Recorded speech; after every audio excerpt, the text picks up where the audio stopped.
Hello, hello, hello. You are very welcome to the Overlap Rugby podcast. This is episode number 89. That's right. Well on our way to the 100.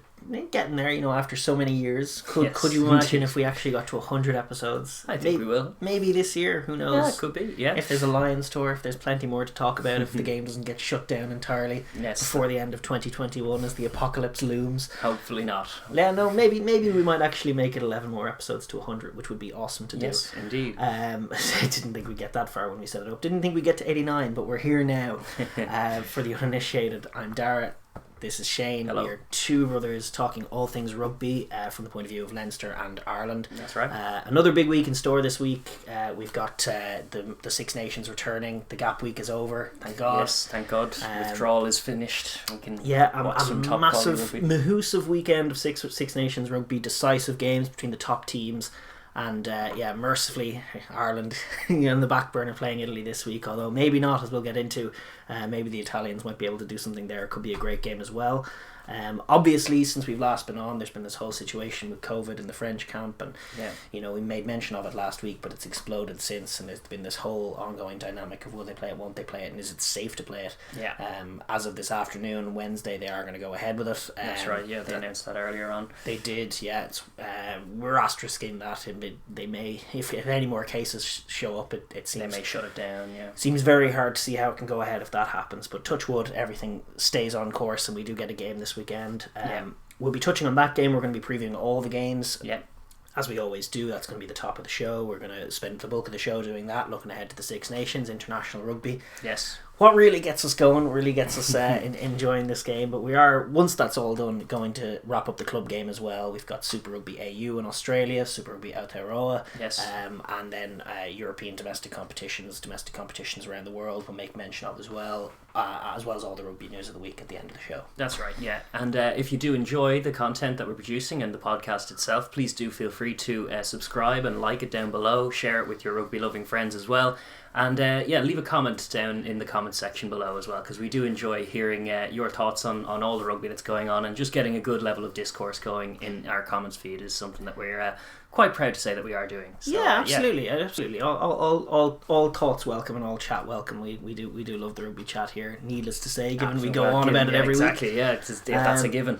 But we have an exciting weekend this week. Six Nations rugby is back, and as of now, we have 3 games. So I guess without more ado, we should move on. Swing into the Six Nations itself, starting I guess with that odd kind of news that's kind of been all over the week. We've had kind of drama unfolding in the French and Scottish camps, and then further outside the camps, because the club game has got thrown its hat into the ring as well.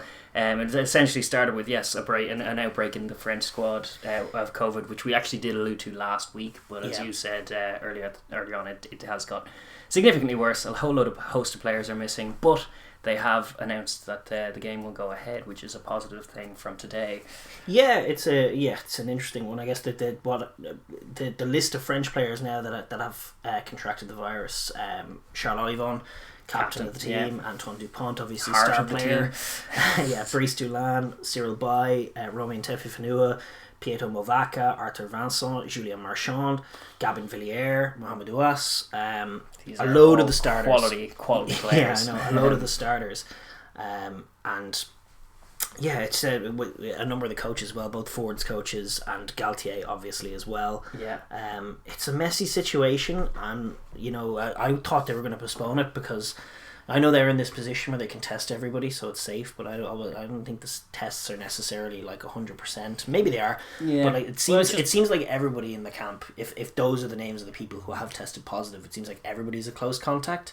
In which case, it seems strange that they're playing it. It just seems like a heavy risk to play it this weekend, because if they do have it and they do pass it on to Scotland, and then the whole competition is kind of compromised heavily. Risk anyway, and especially considering there's another gap week next week, it feels like that's a natural thing to reschedule it. But actually the Scottish teams were very the Scottish rugby, I guess, were very bullish, or just very firm on their preference for it to be played this weekend, which obviously they said under the guise that they need to get the clubs wouldn't release the players if it's not an international window, the likes of Stewie Hogg in Exeter and stuff. And actually Rob Baxter was throwing his hat in the ring to mentioning this as well. Exeter were coming in with it, but it's very Like, that's disingenuous. As much as that is a true point, like, ultimately the clubs would have caved if it was rescheduled for next week and they would have been playing, maybe. I think. No, I think so, because I think there's too much at stake in the Six Nations. What it actually is, though, from Scotland's point of view, is just it's advantageous for them to play it this week because they're missing that host of players that you listed. You'd hope that it's not like an angle shoot to try and get your own way, which is, like... I definitely don't think the comments from Scotland Rugby and Exeter were helpful, and I certainly hope they didn't factor into the Six Nations decision making at all, and that entirely the decision making was based on just, you know, player safety and what's best practice as regards the virus.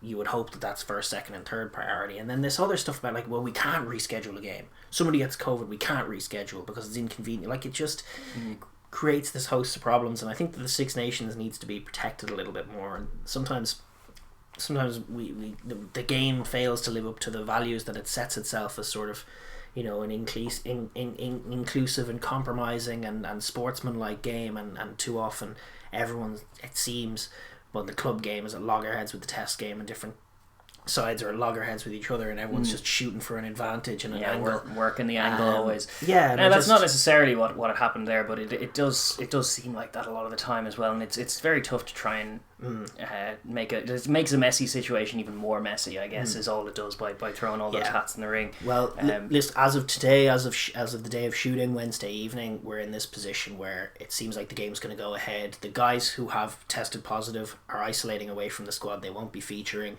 The guys who haven't tested positive are testing negative and are training together and are going to play this weekend. And if that goes ahead, then all the merrier. Yeah, hopefully the story the can be put to bed, and it's not the problem that it turns out to be. But I do have a sinking feeling in my gut that this won't be the last we hear of it, and that it might end up, you know, getting messier and rolling on. And I touch wood, that's not the case. Hopefully not, one way or another. But yeah, that game probably seemingly going ahead, but possibly not. Yes, but, we'll preview as if it is anyway, because that's as we shoot this, that's the news. And then just another minor bit of news, also emanating from the Scotland camp. Zander Fagerson, who you may remember from such hits as hitting a ruck too late, hitting a ruck off his feet, hitting a man in the head in a ruck, all in the same ruck. So he got a ban that was going to see him out for the rest of the tournament. He's appealing that ban. And it's been going on for the last 2 days and has been adjourned overnight for the last 2 days. It's becoming something of a meme on, like, rugby Twitter. I don't know what is going on at Zander Fagerson's appeal. Digging his toes in on something. His lawyers are coming up with all kinds of, I don't know, like... Is there mitigation? Tape of loads of similar collisions or something along those lines. I don't know. The fact that he was off his feet while hitting the guy in the head, does that it doesn't actually factor mitigate anything? No, it doesn't actually factor in. I just thought it was funny because he gave away 3 or 4 penalties in a single motion. But it was. I mean, he smacked the guy in the head, and he did it because he was tired. That was it. He was just a tired hitting of a ruck, and it's just one of those things that happens. The play was alive for ages. It's nothing personal against the guy. I just don't understand. I guess it's just sometimes the Scots just have this sort of abrasive attitude. You can see it in just the statements they come out with, and they're like, no, that wasn't a red card. And it's like, it kind of was. It was a red card. It was. He came in late and hit him in the head, and you know, he probably should have apologised and said, you know, this wasn't, just been contrite and said, listen, I shouldn't have done that. And you know, he probably would have been back for one of the games this year. Yeah. On good behaviour. Peter Mahoney got his ban slashed in half in spite of having a red card given against him already this season. Yeah, it was his second red, and he got his ban slashed in half just for being contrite. Yeah, so maybe the Scots miss a trick sometimes. The Aussies branded it. A few of the Aussies branded it the Great Bloke Rule, where it's like, you know, you get an 8-week ban, but they let you off a few if you're just a great bloke, you know. And that guy, he's getting reduced because he's a great bloke. It doesn't do your case any good if you're just kind of whinging and protracting it out. It doesn't make you seem like a great bloke to the guy. The powers that be. It's not even a question of being a great bloke. It just seems short-sighted, and hopefully this doesn't dramatically impact Zander Fagerson's Lions. Well, this is true. He'd had genuine Lions credentials. He's playing brilliantly as well, and it's more impactful just on Scotland in the short term. Their first choice tight head is out and is ongoing in this kind of thing. But the Lions tryout is usually the Six Nations before, and he's going to miss a large chunk of it, regardless of the thing of the appeal. So it's unfortunate for Zander. It is, and a weird one, and an ongoing story. Maybe tomorrow World Rugby will be forced to apologise to the big man. This is it. And then say, I'm sorry, Zander, you were dead right there. You know, he actually deserved a pasting. You should have given him another dig on your way down. And you know what? You're captain of the Lions. And forget the ban. Yeah, maybe start next week. Start on Sunday. Stranger things have happened, but it was just a worthy side note because Scotland are just embroiled in all kinds of off-the-pitch antics at the moment. And it's pretty amusing. Well, here's hoping that the squad themselves are not minding. Yeah, or just training and getting ready for a match in France. Like away in Paris is a pretty important match week. Yes. But we segue on. I suppose we'll get into our previews. That's kind of the broad news. It was all really to do with the COVID was the main news this week. COVID in the French camp. But we will kind of park that for now and just go into our preview sections as well. Because at the end of the day, we got an awesome weekend of decisive Test Rugby coming up in the Six Nations. We've got 3 huge games. Well, 2 huge games and another game, which we'll start with. We're going to start with the other game, which features our own vested interests. This is Italy versus Ireland. It's going to be Saturday, February 27th. This Saturday, obviously. 3:15 local time kickoff. That's 2:15 GMT. That's going to be in Stadio Olimpico in Rome, and refed by Mathieu Reynal, Frenchman with the man in the whistle. Just the weather, as we looked at it a few days out, the weather's set to be another delightful day for running rugby in Italy. 17 to 20 degrees, bit of sunshine, little to no wind. This is ideal for a lot of teams. Hopefully Ireland can play some rugby. It's ideal. Great to see in some games, it's usually the case in Italy, but great to see the weather not be a huge factor on what goes on and not play this sort of winter rugby. And I don't think we're going to have that in any of the games this week, which is exciting. That's good to hear. I think both teams will be happy with this nice bit of... it's perfect weather. There's no complaints about it. I don't think sunny. Ireland are in a position where they want it to rain, and despite Italy being potentially the weaker team, they're not in a position where they want it to rain. No, they want to go wide. Yeah, exactly. So it just rain makes everything much tougher, regardless of what game you're playing. Sure, even they're talking about Georgia don't particularly love the rain, even though you'd think that they're a big, muscular, kind of narrow team, but it's still the ball squirts out like a bar of soap when it's wet. So it's tough, Totally. Nothing of the sort here in Rome, as you'd expect. It's going to be a sunshiny day, and hopefully a nice curtain raiser. It is. Speaking of colour, it is the Italy game has just served as the curtain raiser in each of the weeks. It feels like they're doing that. It's kind of the right thing to do. Obviously, in normal circumstances, you don't want to have like Ireland had 2 Sunday games in a row in the first 2 weeks. That would have been highly controversial if it were not a COVID year. If people for fan reasons, they're doing the scheduling wisely for TV reasons. Exactly. And this one, the Italy game being the curtain raiser, plays off quite well, especially with the fact that they're an hour ahead of the home nations as well, which makes it make even more sense. Yes, indeed. It's the game between the only 2 sides in the competition yet to notch up a victory. Somebody's has got to go, unless it's a draw, I guess. It's definitely got stakes to it, in spite of being such a dead rubber seemingly between 2 sides who aren't going to win the competition. For both sides, this game feels like it has stakes. I mean, for Italy, this fixture represents, I think, the best chance they'll have for a win this year. Yeah. It's Franco Smith and his troops now, they're going to have to bring a good performance to beat Ireland. They're going to have to be sort of their very, very best, most disciplined, composed, and then accurate and clinical. Look to heap some scoreboard pressure on Ireland and put them in an uncomfortable position, and question their confidence and question they're a side without momentum. So if Italy can start well, they'll feel they have a great chance. I feel like Ireland, despite losing the first 2 weeks, they're not too far away from the top 5 teams. No, or the top 4 teams ahead of them at the moment. Obviously they're 0-2, but they've yet to play Scotland, they've yet to play England. They could easily notch up a win there.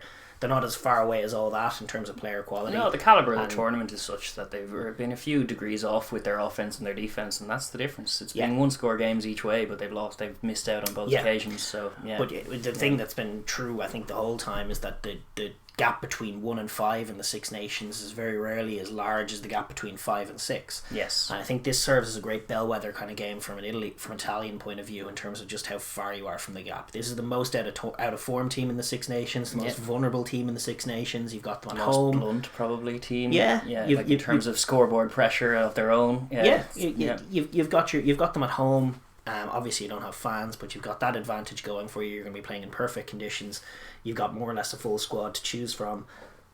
How close can you come to notching up a win? And I think it's going to be a decent test in that way. In recent times, they've not come up with anything in these kinds of tests, but I think there's a feeling generally that they might be close to emerging as more competitive. More competitive. They've scored 3 tries to Ireland's 2 so far in the comp. That's positive for them. It's not usually that the case after 2 weeks.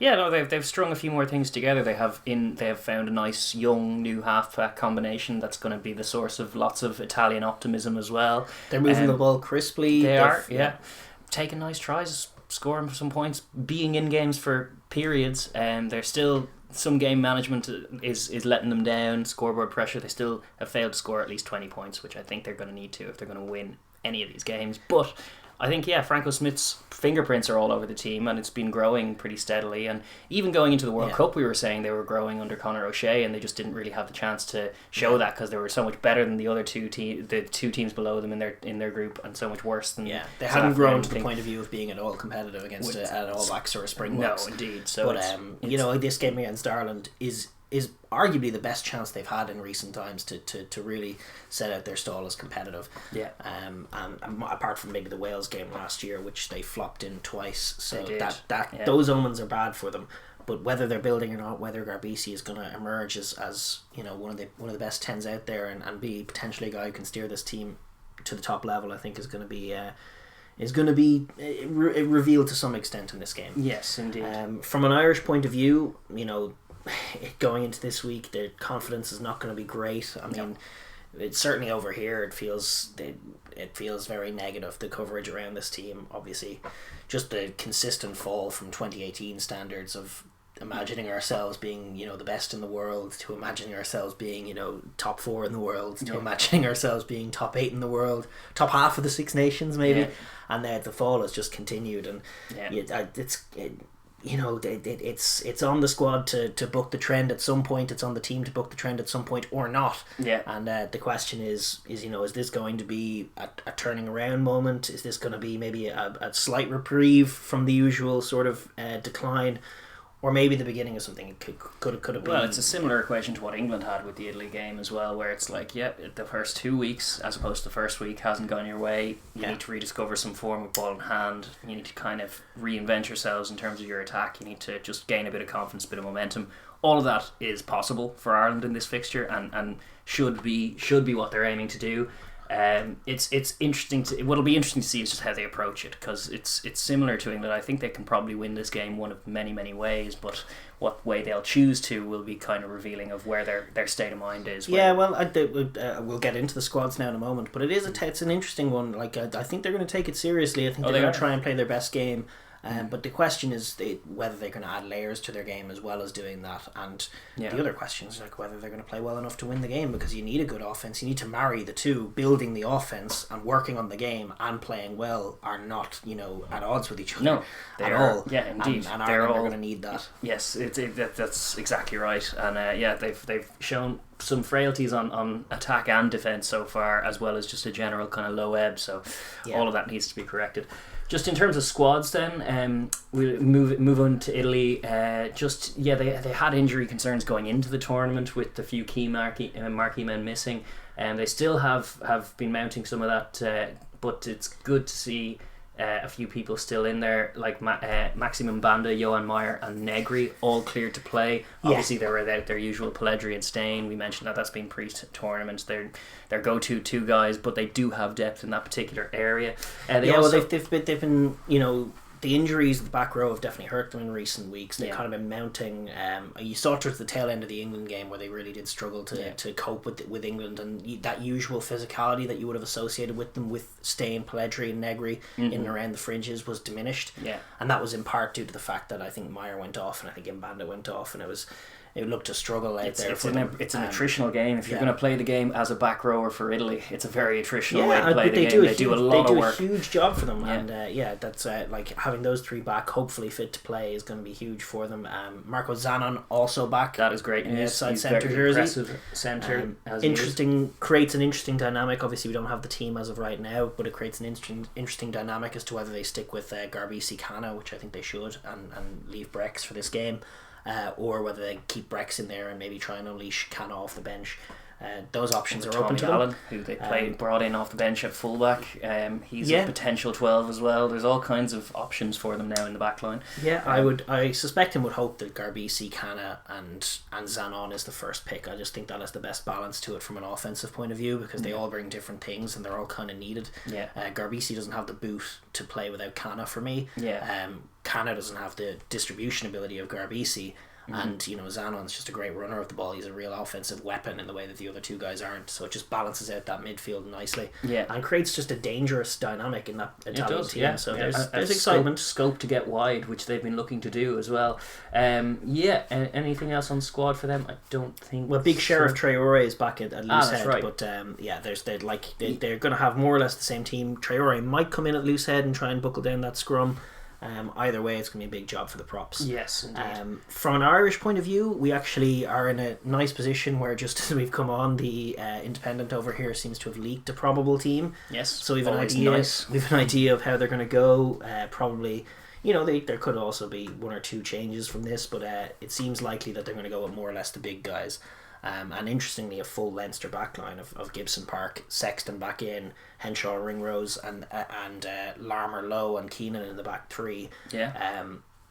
Tyke Byrne moving to the back row with partnering Josh in the flank, CJ staying at 8, Ian Henderson and James Ryan coming back in. And then Kilcoyne, Kelleher and Furlong, who were the three replacements last time out, are apparently going to start this week, but they could chop and change that. That would be Kelleher's first Six Nations start, should it come to pass, which would be good enough for him. And first start after a first try is a good one. That's why he's been brilliant off the bench in both games, to be honest. So it's well deserved. But a few grievances, obviously, a few issues with it. I still don't understand why, if you're switching Byrne to the back row, you're not putting him at 8. Him at 8 and CJ at 6 makes all the sense in the world. Ruddock will feel harshly left out. Ruddock is very harsh on the bench, but that is a harsh one. And obviously they're not going for the sort of youthful change. They're going for the same team. I don't really think personnel issues are that much of a problem for them. I more want to see a difference in shape in the back line, like a bit of shape to help the players attack, and then more of an attacking emphasis in terms of how they want to move the ball, better support play, etc., getting offloads away, trying to move defences around, trying to strike off set piece, to look for space with ball in hand. Look for space and try and attack off one another. There's too much kick into it, or even there's too much when they're trying to move the ball of one guy getting it and then doing a bit of hustle work. You need guys combining with one another and picking lines off each other, and that's the bigger deal for Ireland. One of the fears that you could have with this team is that they're just picking the Leinster backline and going, "Go be Leinster, you go be Leinster like you do in the pro." Like, they need much more help than that in my mind. Well, sure. But it's a tired point, but like, Leinster don't run without shape. All the provinces run with shape and with a plan. You can't just have a straight back line and just give the guy the ball and hope he hustles his way into an open space, which seems to be the plan thus far, but hopefully not this time. But we will park that squad updates and just go into the preview of each side and what their winning conditions should be, should they look to go and win it. And we're going to start with the hosts, which are Italy. Just in terms of their attack, it's a crucial factor. It's kind of determinative as far as how the game's going to go for them. They set the template really well last week, or not last week, 2 weeks ago, with that great early try against England in Twickenham. That's really how the games have to start for them. I think they're so outgunned and outmatched overall against these top teams that they need to be really, really accurate and sharp when they have the ball. But there's scope for optimism, because they found that try against what is a top and fearsome defence with really good attacking rugby and good, quick accurate play. And Ireland have shown vulnerability and a bit of softness, especially off set piece and especially off wide manoeuvres. So this kind of suits, on paper, it suits what Italy are trying to do with ball in hand. It does. And the first couple of weeks they had some noticeable success. I see, even against France, I thought they moved the ball really well, and that's against a tough Edwards defence who really gave them nothing and were brilliant the whole game, and kind of demoralised them at times with just key moments and key turnovers, which is what Ireland will look to do. But the Irish defence, a lot is made of their attack, given their phenomenal possession stats for limited try-scoring return. Which is obviously a concern. Yeah, and then the other side of the coin is that they have all of this possession. They're giving the opponents no possession and still conceding a rake load of tries. Yeah. And from an Italian point of view, I mean, the French have really exposed it. Yeah. I think on a couple of occasions they've exposed just a real flaw in the Irish shape again. It's very sort of haphazard and off a line out, as you say. If they can move the ball as France did in both games where they played Ireland recently, move the ball if you have a left field line out, move the ball to the right wing in a couple of phases, and then flash it across back to the left wing, where you have a couple of in one phase, or even two quick phases, and you have a couple of backs over there. Very often in the Irish shape, you're seeing them paired up against tight forwards, props, and scrum halves. Like last week it was Gibson Park and Keane Healy, I think, and then a couple of times in the game in Paris it was Andrew Porter out in those wide channels off a defensive line out. Ireland get pulled to one side, Henshaw and Ringrose like around the ruck, and then back across the other side. There's only tight forwards, and Italy, you need to be identifying that. Garbisi is quite good at moving this offense around and picking them, plugging them in the right holes. Canna very good at finding the open field. They have a nice shape to them, and just in general in open play, their shape and structure is nice and deep and nice and wide, and they have kind of big forward carriers out in the wide channels. It's just a question of identifying that. It needs to be part of the plan, and then accuracy needs to be accuracy of passing, because what we've seen against top teams is that they've got to like the second last pass, or they've got 3 or 4 passes across the line, but like the last 2 of them are a little bit clunky either side, and then the guy who's meant to be fixing and giving is getting man and ball tackled, and he's way behind the gain line, and that's obviously going to stymie you. One negative phase as the game goes on. I mean, I think tactically speaking, the early goings do demand scoreboard pressure. Oh, it has to be. And I think especially early doors against this Ireland team, who are not great with great in terms of momentum. But if Ireland get a score up, or if Ireland build themselves into the game, they're going to become very, very difficult to play against, as they sort of get their tails between their heads and their big forward pack gets rumbling. Tails between their heads. Tails between their legs. That's not even the right phrase. Tails, wind at their sails. There you go. That's a different cliche as opposed to that muddled nonsense. They're going to get sort of the wind in their sails, and they're going to be very, very difficult to deal with from a defensive point of view. But if you can get on them early, and if you can start frustrating them, moving them around, like, this is where the Italians need to use every ounce of their clinicality if they can, when they have the ball in the Irish half. It's about moving them from one side to the other, getting outside that initial blitz, putting pressure on those wide defenders. And if you're stymied, if it's a little slow and it's a little jagged, try and move around that pendulum and put a ball in behind. And I think it's on as the game goes on.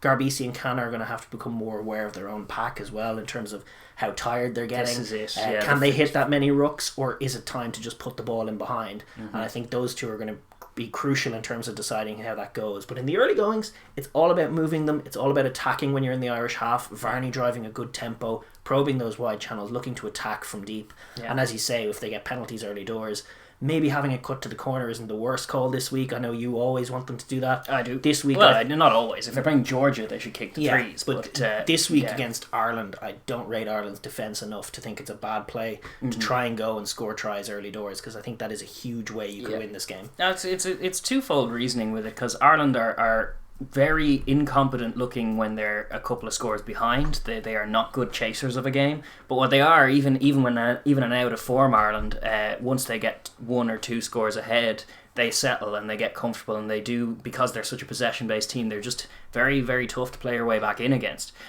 Couple that with the fact that Italy have, like, they gas at around 60 minutes. They're completely gassed, usually slightly before that. They don't have the fitness of the Irish or of most of the opposition they have. they have to kind of count on the fact that in the last 20 they're probably going to ship a couple of tries, because they usually do. So it really needs to be a priority for them, I think, to score 21 points, or at least 20 points, because they haven't done that yet in the tournament. They've got close with a couple of tries, but they haven't, and part of the reason they haven't is in the first half, when they have their energy about them and they're winning these penalties, they chip it over. Like, they kicked one to make it 8-all against England and then conceded 2 unanswered tries, and it's like what did the 8-all do? Like, you have your energy to attack now, right now, and you're not going to have it in the second half of the game, so you need to make hay. I think Franco Smith is trying to combat that second half fatigue with ingenuity in terms of substitutions, keeping some of his big men on the bench and bringing them on. You might see him do that with Sheriff Traore this week. Yeah, now that he's back. They've done that is all good tactics. But or even at times, I think they started a guy, played him for 20 minutes, subbed him off, brought him back on for the last 20 minutes. They've done that with props, which is also good tactics, and you do need to do what you can when you're at a fitness deficit, but you do also have to factor it in to your plan. Go, like, the last quarter is not going to go our way. I do think they're going to have to be able to put together an 80-minute performance, and I think they know that. But I think definitely part of that is starting well and affecting that Irish confidence and momentum, and really getting them questioning themselves. And then putting the pressure on. They have a lovely offense, and Ireland have a weak defence. They should be very bullish about their capacity to get outside. Exactly, them. Should be looking for tries. The problem is at ruck time, and with discipline around the ruck. Ireland have some incredible jacklers. They've got Ty Byrne in that back row, CJ Stander, really great over the ball. And if Italy can get a little slack at times with their carries, Garbisi getting romantic, moving forward, pods around the corner, and they just leave a carrier vulnerable. Which even in the build up to a couple of tries last week, you saw them do. There were a couple of carriers who were just vulnerable on the ball, and England didn't get it. I think if they do end up leaving themselves exposed in that way, they could be caught out. And you saw that against France. It was like great phase. We're into the 22, and then Aldridge comes in with a big steal, and it breaks the heart of them. It does. And breaks the back of them, and it's something that Ireland will target between the likes of Stander, Ty Byrne. Much better. There's loads of guys. Even Kelleher, if he's to start, has a good poach game in him as well. There's a lot of danger all over in the tight. So if they can move them wide, if they can even offload out of the tackle area and keep that that kind of anti-ruck play, as you're going deck, keep it going.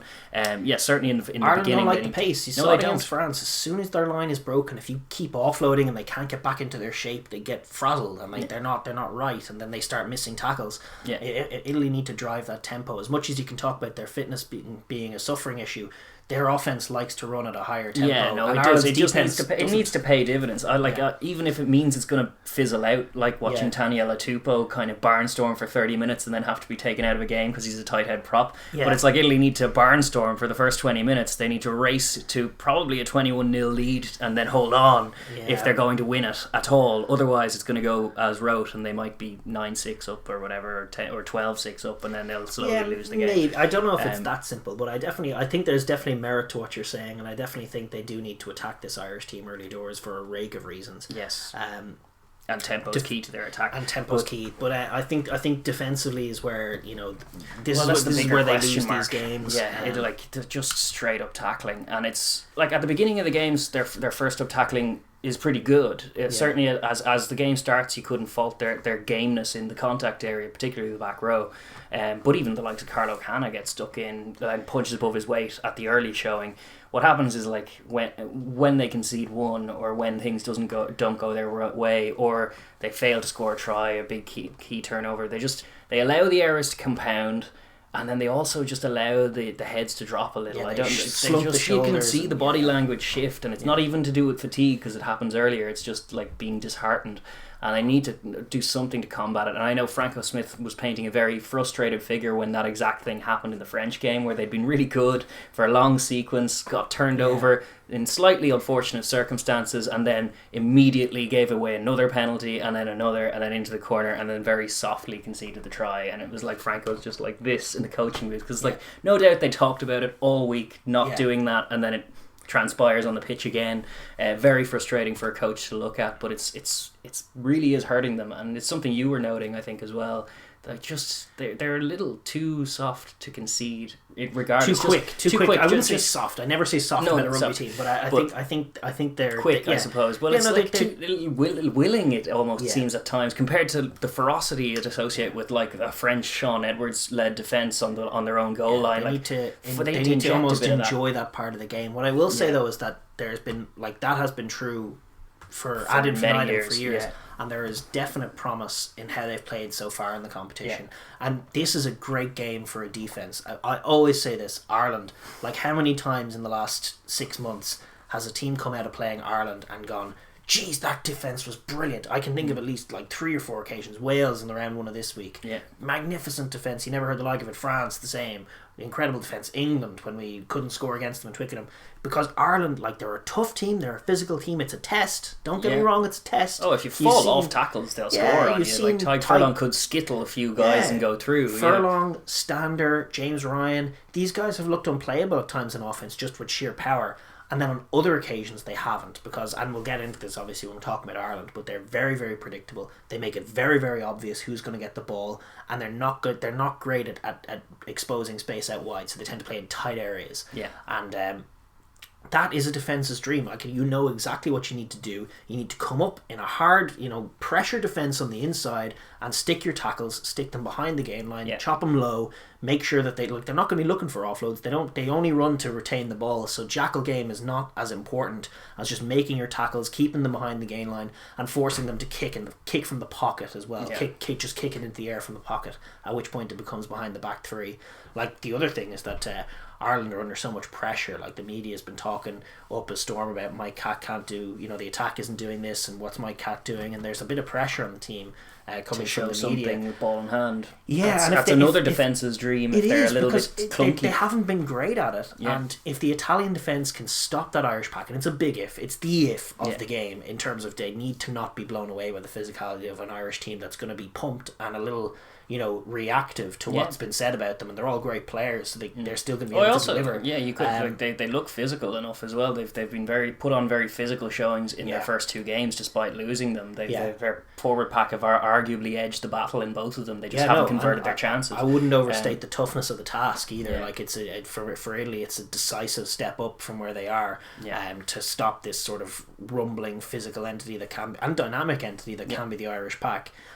But they have to do it. Get out of the line, chop the tackles, don't give them an inch, and then if they do that, there is the possibility that Ireland, now cooler heads will probably prevail with Sexton on the pitch. Ireland are probably just going to kick the bomb in the air, at which point it becomes about your back three, and that's important as well. Big task on D as well, But if Ireland are feeling a little frisky and feeling like they have to show something, all of a sudden just an inside blitz, keep it super narrow, force them to throw those wide passes, get in their face, and listen, if they do it, they do it, but the chances are, watching Ireland in recent times, they haven't done it. No. And getting up in their faces, shooting in on the likes of Henshaw and Sexton on the inside. Ring rows as well. I think the outer edge of your blitz is basically ring rows. You're blitzing in. Just pressure. I mean, stay on side, obviously, but pressure blitz, because Ireland they're not moving the ball well, and you don't really need to mind the outside channels that much because they're not accessing them. So I think from an Italian point of view, it's the funnest way to defend. You keep it narrow and you just get in their faces. Attack from a defensive point of view. And listen, the dream picture, you talk about early 21-0s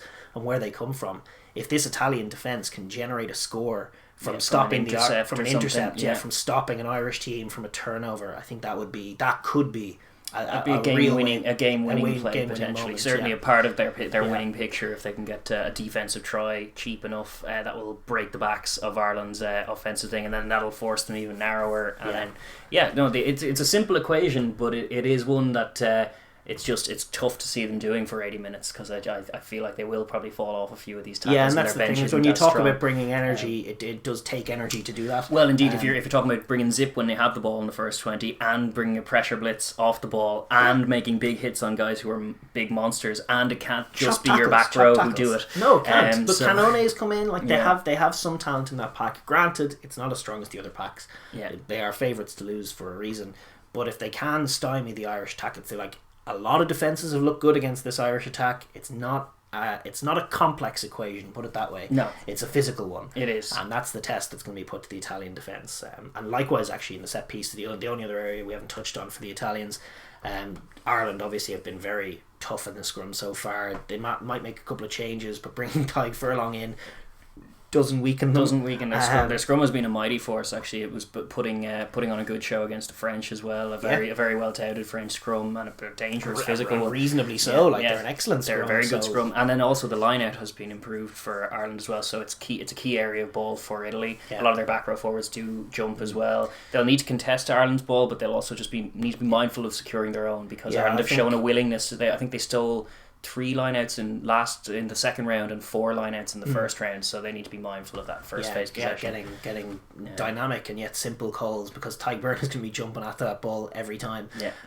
Milking a penalty or two often wouldn't be the worst thing, but they have to mind their set piece and lock it down. And obviously, as much as we can talk about winning pictures, a losing picture for them is like no maul defence, just being run over, penalties at the scrum, turnovers at the set piece, no platform, no launching for Garbisi, and all of a sudden it's a disaster. So if the pack can't stand up in that fundamental area, it's going to be a tough day for them as well. For sure. But I suppose with that we will swing on to ourselves, Ireland, and their winning picture for this game. It's a curious position they're in. Obviously, 0 from 2 is not ideal, and it hasn't happened in quite a while. I don't think in the entire Six Nations history. I think it's 1998. I think was the last time they never went 0-2 to start the tournament. I remember in 2013 when they lost to Italy, they won the first game against Wales and didn't win any others. Everyone else. Well, they actually had a couple of draws, I think. Oh, that's right. And then a defeat, a defeat as well to Italy randomly. Yeah. So it was just a weird. No, there've been poor years in Ireland's history, but just hadn't started in 0-2 in the Six Nations era. But they have now, it's a tough equation because it's the Italy game, but in some ways it's kind of a nice to have a gap week, recompose yourself, and then go out and play Italy with all these questions in kind of in the melting pot. They know what they have to improve on. It seems likely that they're going to pick, obviously we had that leaked team, a relatively strong team to do it. They're not going to throw the likes of your Harry Burns or something in there to kind of sink or swim. They're going to stick with the kind of tried and true guys. What's interesting is just what will we see from them. Like, there's an obvious and standard approach that we've seen from them throughout, or as we were saying in Italy's things, will they feel the pressure to try and throw the ball around a bit more, and will we see that? Yeah, it's an interesting one. Like, there's the game within a game. They're playing Italy here. Andy Farrell knows. First of all, the first thing he knows is that Italy are not an undangerous side. Yes. That if they match Ireland, if Ireland are sluggish, they can be caught, and if they can be caught badly. Points, they can be caught. Yeah, the other thing he knows is that, and whether this is fair or unfair, if he loses this game, the onslaught that's going to come his way from a media point of view, from a fan point of view, and the pressure that's going to be put on his job is enormous. Yes. And that is, one of those things that happens when you have a job in professional sport. It's true. I never done it, but I can't imagine it's the nicest feeling. No. And so Farrell is in this position where it's a real must-win game. Italy are dangerous, and yet there is this added element where they know they need to build on things. They know that the macro picture in terms of an Irish plan involves them doing well at a World Cup, winning a quarter-final, getting to a semi-final, becoming one of the top 4 teams in the world. And in order to do that with the stiff competition that's around, they're going to need to improve in a couple of key areas, mostly in terms of how they're using the ball. Yeah. They're going to need to look slicker in attack. They're going to need to have more ways to attack. They're not the biggest team. They're also not the quickest team, but they're bigger than some teams and quicker than others. Yeah. And they need to, have multiple ways to win games. They need to be more adaptable than they are. Yeah. So does this game present an opportunity to start working in a better attacking shape and a better attacking structure, and moving the ball and changing the mindset such that you're attacking more and looking for more ways to score tries, running more support lines, looking to work some offloads, trying to see if you can run this Italian defence around, and then building from there for the next game? Absolutely. The game does factor in. That is a huge chance for this game. But if I was being honest and I was analysing, like, how does Ireland beat Italy? How do they do it? Usually by kicking the ball. Well, yeah, I mean, in the early exchanges, you're going to kick the ball in the air, you're going to put them under huge pressure, you're going to set up red zone attacks from where you're going to smash them, you're going to be physical, you are going to improve your tempo, you are going to move with a bit more speed, hopefully you're going to work in a bit more shape where you have forward pods with a couple of men outside, so there's a bit of deception as to where the ball's going for, maybe a few tip-ons, but mostly what you're doing is running over them, keeping the ball quick, not giving the defence a chance to set, and winning all those collisions. So James Ryan's through the contact, Tadhg Furlong's through the contact, Kelleher's through the contact, and he's popped it off to Tadhg Byrne, and they're just in that way. Yeah. And I think if you're putting a plan together, that's kind of what you're doing. When you're getting penalties, you're kicking to the corner and you're working your maul. Paulie's in, Yes, he's been trying to get maul tries going from an Irish point of view. They need to be a bit more like the Welsh were the other week, where they're dynamic and very quick to turn the corner. Those kind of things need to be worked in, and so, you know, the idea that they're going to go out and start playing Highland Globetrotter rugby. That's not going to maybe, but I think what's more likely is that they're going to play sort of a streetwise game where they are adding elements. They're adding mauls, they're adding a few little offloads around forward pods. Yeah. But the idea that they're going to just throw it wide and test the Welsh wide, the Italian wide defence. We're going to see that quirky little scrum half loop play that we only ever see in the Italy game. No, well, I like they have shown some capacity to do some first phase rugby, and obviously they have Sexton in there, which does improve the attack always. Yeah. But yeah, I don't really see. I just, from a personnel point of view, I don't really see Henshaw and Ringrose going wild in the wide channels, picking lines off one another and starting to open teams up in attack. Yeah. And I actually think if they try that way, as I mentioned when we were looking at Italy, they could find themselves in a tough position. If Italy are up in their faces and they can't really execute, they could end up giving a ball away or being trapped behind the gain line.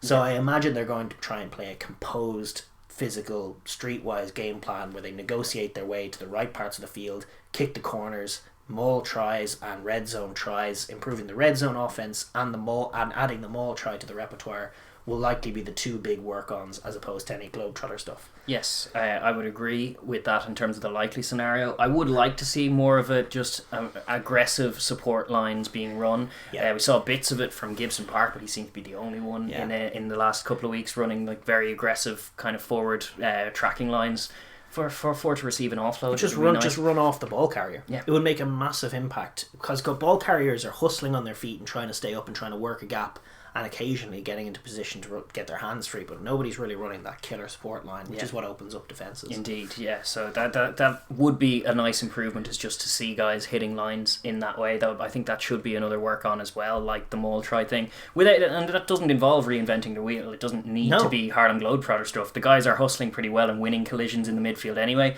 And as you say, we've seen it a few times, like Ringrose or even Billy Burns on a few occasions, or a few of the tight forwards have managed to get an arm free on occasion and just looked up to see no one. And it's like there's an offload there's just no one there to receive it. So hopefully there'll be someone there to receive it, because you could analyse that and hopefully make those slight adjustments. And they have the physicality over this Italian team. They do, working in a bit of shape, bit of deception as to where the ball is going, and playing with a little more offensive zip. But they're small changes, they're not big changes, and that's what Ireland will be hoping to implement. The big change is just to get back into winning ways is kind of key for them as well. The scrum is the other area where Ireland should be looking to attack. They have been, You were bemoaning, actually, it was great. It's great to have Furlong back, to be honest, is one good thing. But even in the Autumn Nations Cup, we were looking at a relatively weak Irish scrum compared to the last kind of nearly 10 years. I would have said it in the preview of this competition. Actually, I was very, very surprised by the renaissance of Cian Healy in particular. But then obviously Kilcoyne returning to the fray has changed things as well. Come back from a long-term injury, and Ed Byrne in good form too, and now Tig and a more battle-hardened Porter. It's just it's kind of night and day compared to the team that finished last year with a somewhat shaky scrum, holding it together against a very dangerous Scottish side in the last game, versus now a very aggressive scrum dominating the French. Big Ian Henderson and James Ryan in at lock, and then you got a hefty guy in CJ at the base. He's adding his weight, and even Josh and Ty Byrne are no slouches as back row forwards. So it can be just a very physical, compact eight, and scrum really well. And just props winning their battles has been a great sign in early weeks. And I think we're getting Furlong back in there against an Italian scrum that is, well, as in most areas, probably the worst one in the Six Nations. I think there's great scope to attack and win penalties that way, and just get win the game, entries into the 22. Win the game physically, and then work from there.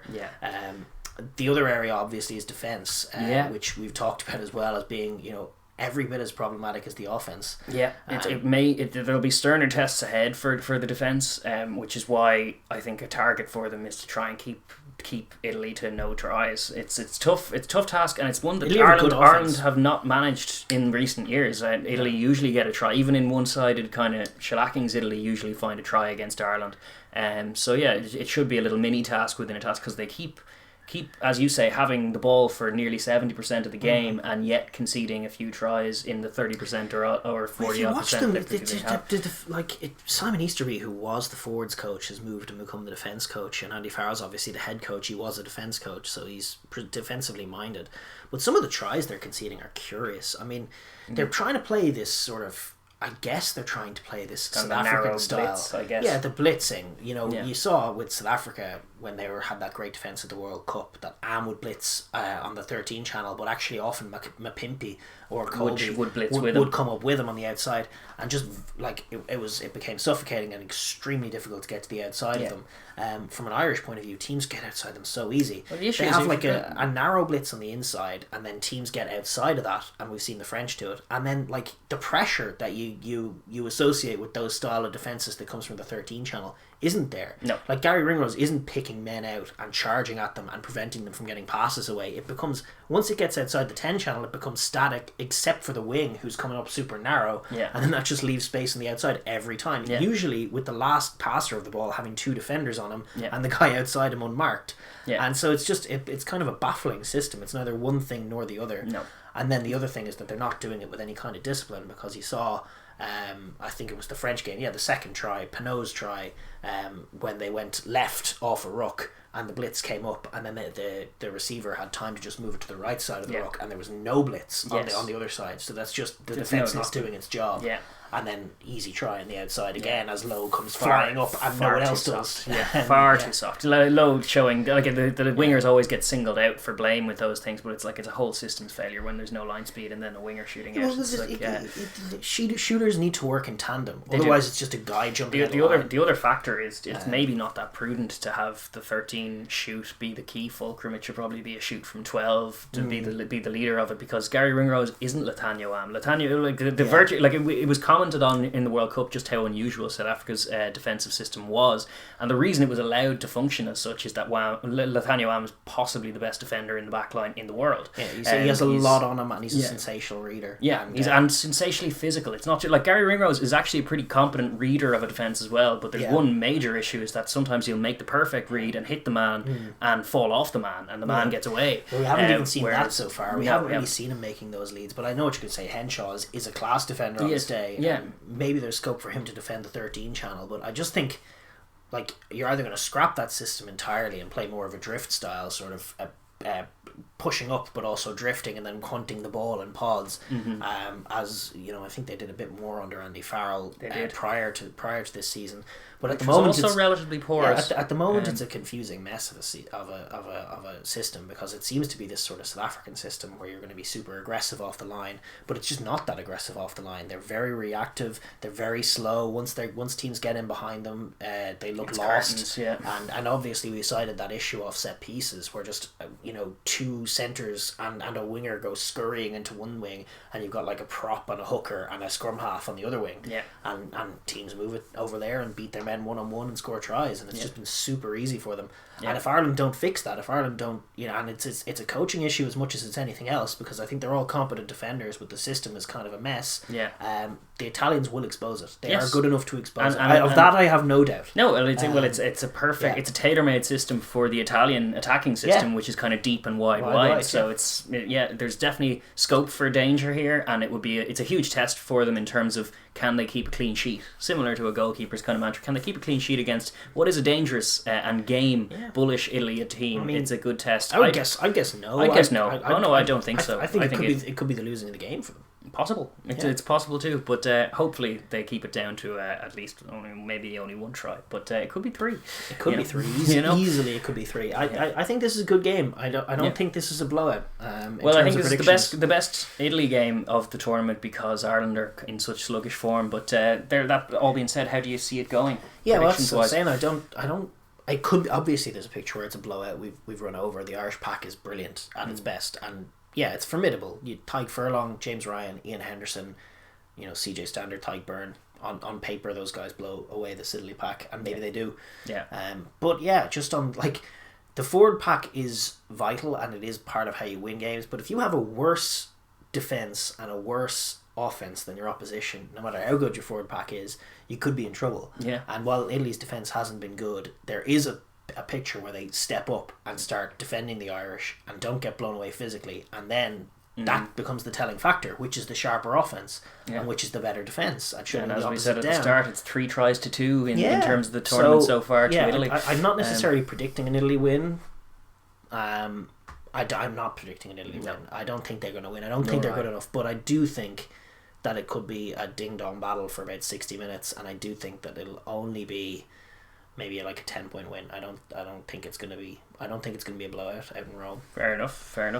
10-point win for Ireland. For a 10-point win for Ireland. I'm going to take the over on that one. I would suggest. I think it's probably going to be between 25 and 30 point margin. Yeah. Maybe. Or maybe they only score 30 points themselves. Like it's kind of like France put 50 on them. I don't think Ireland are going to put 50 on them. They might. England put 38 on them. A lot of it depends on Italy as well. It does. Yeah. No. Indeed. If Italy don't arrive at the pitch, then it could be any score. But I'm hoping to see more from Ireland, just from a selfish point of view. One thing I wouldn't have faulted even in the opening 2 weeks is just their gameness. I actually think more so than even last year, where there were a few question marks about like just are they up, like particularly Twickenham performances where it's just they seem very passive. I didn't see that in the first 2 games. They're just not being clinical with their chances, but they're actually hustling their heart out, trying really, really hard a lot of the time, but just without shape. I feel like that, coupled with their overall quality and the fact that they need a win, will probably result in one, and quite a hefty one, I would think. Okay, that's the optimistic take, and it's certainly possible. Yeah. Indeed. But I suppose with that we will park that game and move on to the more juicy fixtures of the weekend. At long last. I'm sure we went longer than an Italy game before, and can you guess why? You have to indulge us a little bit. We're into the real games now. Yeah. Indeed. Yes, and the first of those 2 massive games this weekend, these 2 tournament deciders, is almost the Classico of the Six Nations. It's I feel there, like it's always deciding. In the last 10 years, it's always one of the big games in the Six Nations calendar, if not the biggest game. It's well up there. Wales against England. Every year it's a classic. Every year it has title implications, seemingly. Every year and it goes one way and it goes another way. It takes many different shapes. It tends to be tight. It's always a really fun one. And we got Wales-England coming up for you. Well, we don't have it coming up, but it is coming up for all of us. This Saturday, February 27th. It's going to be 4:45 GMT is local time, obviously, as well, in the Principality Stadium in Cardiff, refereed by Pascal Gozer. Interestingly, the roof of the Principality Stadium has to be open this year. We discovered that for the Ireland game, I think. Because COVID, I think. Is it? No, it's because it's tangentially. It's because it was functioning as a COVID hospital, and now they've relayed the surface, and apparently they need the open roof for whatever reason. Right. I don't know why they couldn't close it for a game, and I don't know why that would hamper the surface, but the stadium people seem to think that it has to be open. Fair enough. And such it will be, which means the Cardiff weather could be a factor, but. As it is at the moment, weather forecasters are not predicting any inhibiting conditions. It's supposed to be grand. Good, clean rugby weather. Not much in the way of winds. 9-degree temperatures. Yeah, it's a bit of cloud cover. Going to be fine. Yeah, pretty grand conditions for this absolute scrap of a game. Just in terms That's of the not fair. This is going to be a great. It's always a scrap. It's always a scrap. Are you kidding me? England, Wales, they're two great attacking teams on paper. It always gets scrappy. It always gets scrappy. Okay. I love it. I love it for it. Some guys go down. There's always monster tackles. It's great. And just in terms of that colour of the game, we have a Triple Crown decider. That's on the line for the Welsh, not for the English, sadly.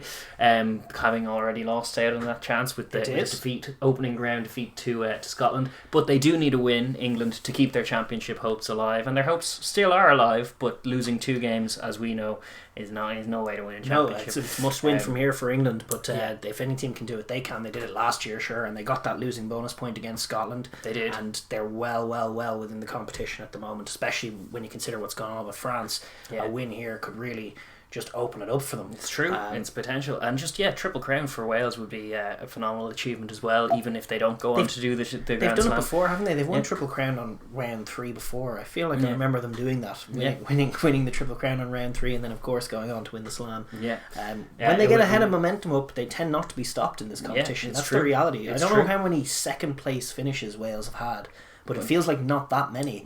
They usually win when they're in it. And they can lose when they're not. They're definitely a momentum side, and they have a lot of momentum to carry in. It's kind of an interesting stylistic clash, obviously, as well. We have one side displaying clinical attacking prowess with not that much ball, and that being Wales, the kind of being side. messy across the field. Messy in most other key areas that you'd cite, except the fact that they keep scoring tries with their few chances to do so, which is the most important stat of all, is the scoreboard. It doesn't 100%. Matter how much ball you have, it's how many scores you accrue.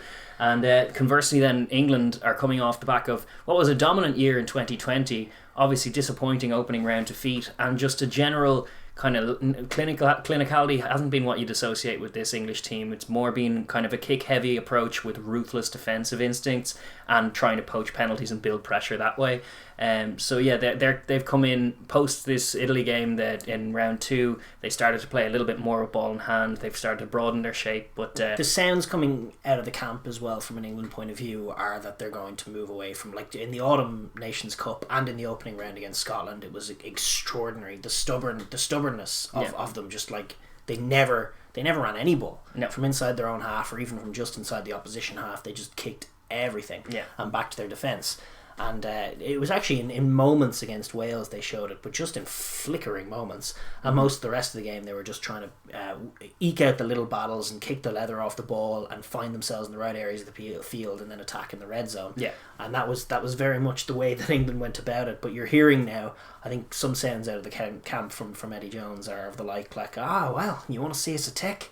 I'll show you in a tick. We're gonna cut these Welsh boys open. They could. There's definitely scope for that with a kind of a somewhat soft midfield for them. It's kind of definitely feels like soft isn't the word, but it's an interesting midfield. We'll get into the squad, but it's kind of it's definitely scope for an England kind of power running game that you'd think. But just in terms of the contest itself, it's always tight. It's always confrontational, combative, and it's just as you say, it's a Six Nations classic. It's one of the classics of the whole tournament. And there's always Wales, something England on the line. Wales on for a slam, on for a triple crown. England still in the hunt, defending champions and still well in the hunt, both needing a win here.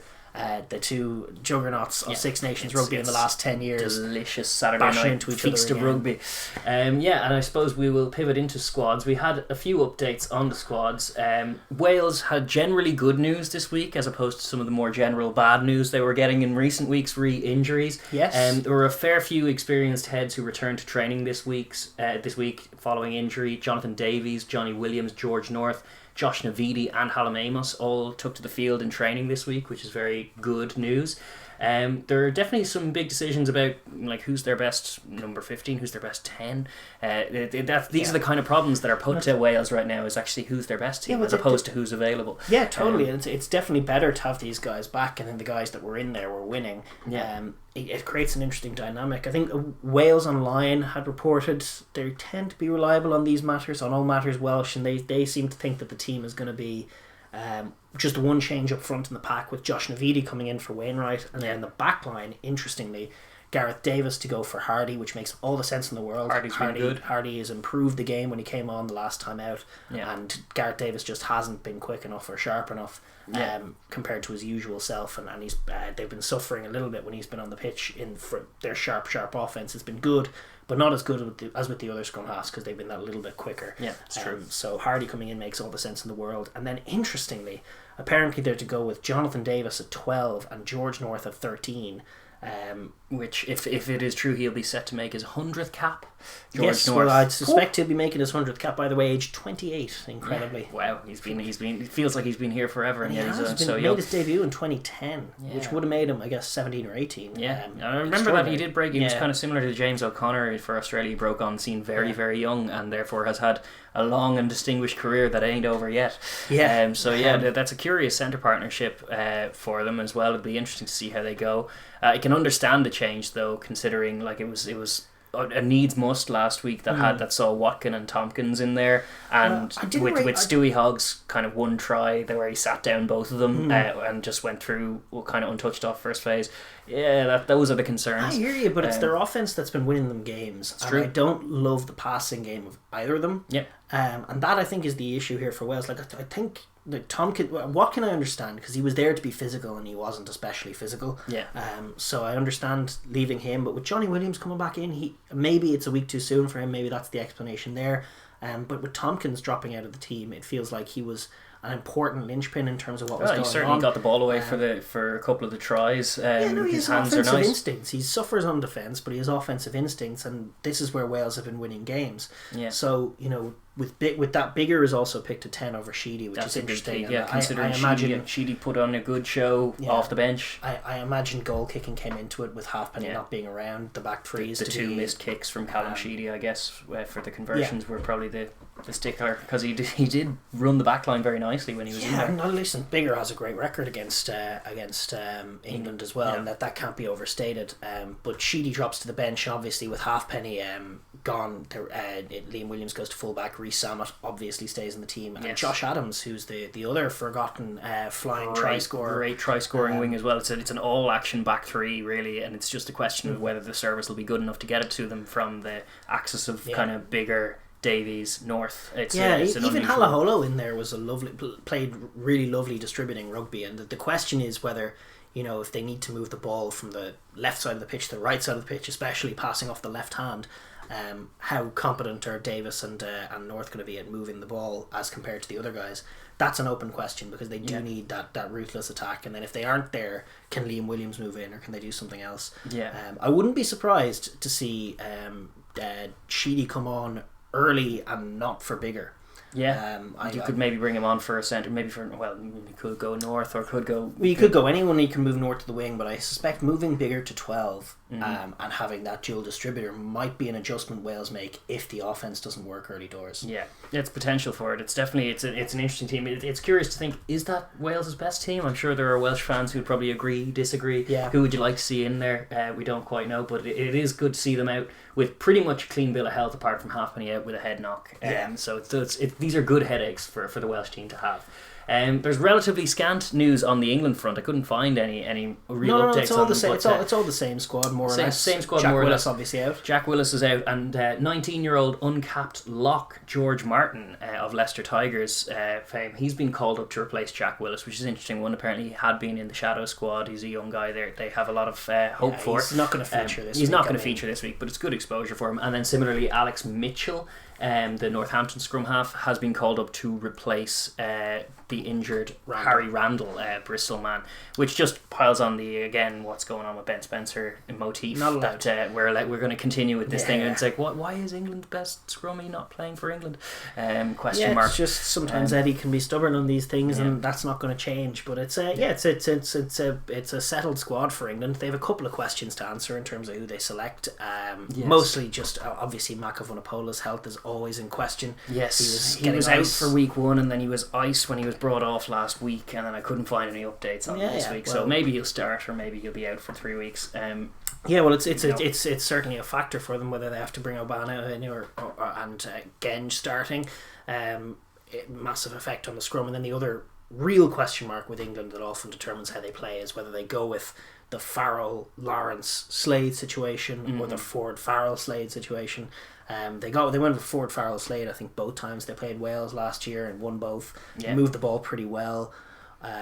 I'm wrong about that actually. Tuilagi played the first game in the Six Nations, but he didn't play the Autumn Nations Cup game where it was Ford, Farrell, Slade. In both they managed to move the ball well at times. It involves bringing the forwards in a bit more if they do go with the Ford, Farrell, Slade, because they don't have a hit up man in the midfield, and they have to move the pack around in that way to add balance. But it does bring guys like Anthony Watson and even Ellie Daly, but also Johnny May into the game a little bit more, because they are a little bit wide, a little bit quicker. And we saw last week with that axis against Italy, they scored 6 nice tries and 3 of them were the wingers, so that's kind of a positive to mine from as well. It's worth mentioning though that at times in that game, especially in the first half when Italy were competitive, it was sluggish and it wasn't quite working. No, it wasn't. It looked like a team that was kind of out of practice with it though as well, considering the showing they put in at the tail end of the game in Scotland, or a game against Scotland, where they desperately needed to win, and then the passing, you were looking at it going like, geez, these guys who are traditionally great at passing, we've seen them be brilliant passers of the ball,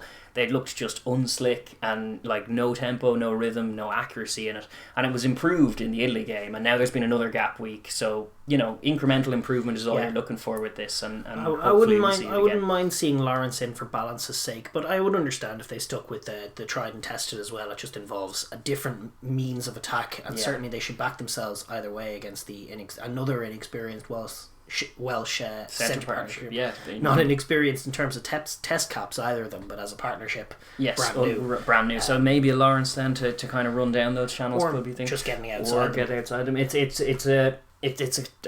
the one question. Yes, how do they go about it? We'll wait to see, because as we shoot it on Wednesday, we haven't got the team named, but we will swivel on to just the previews for each team and the winning conditions for both. And we'll start with the hosts, which is Wales, obviously. And yes, Wales broadly, they're starting to see the rays of hope, and they've kept faith through the tough season that was last year with Pivac. It was a very tough year in 2020, and there was calls for his head at the tail end, but the kind of high tempo attacking style that we got used to seeing from his Scarlets team actually has started filtering up. There were already little signs of it last year, a few beautiful tries ultimately in losing efforts, but now this year we've seen just such a clinical edge. They're like a razor with ball in hand when they get to the 22. It's like better even than France in terms of their clinical stuff. France butchered a few chances in Dublin last week. Wales have butchered very few. Once they've got into position to score, they've generally scored. And even the back three of finishers out there is it's arguably better than in the last 2 weeks. You know, if you got Josh Adams coming back on the left wing, Liam Williams in at fullback, it's a sensational combination. They're absolutely lethal out there, and if they can get outside England, they are going to have opportunities to score, and they've got the talent to do it. I think on both wings, Josh Adams and Rees-Zammit could arguably be in the top two, in the mix for the top wingers in the competition. Obviously, stiff competition with. It's true. Well, I saw Johnny May was backing Rees-Zammit, his club compatriot, to be a superstar in the making. That's kind of an interesting dynamic as well, the two Gloucester wingers going head to head against each other.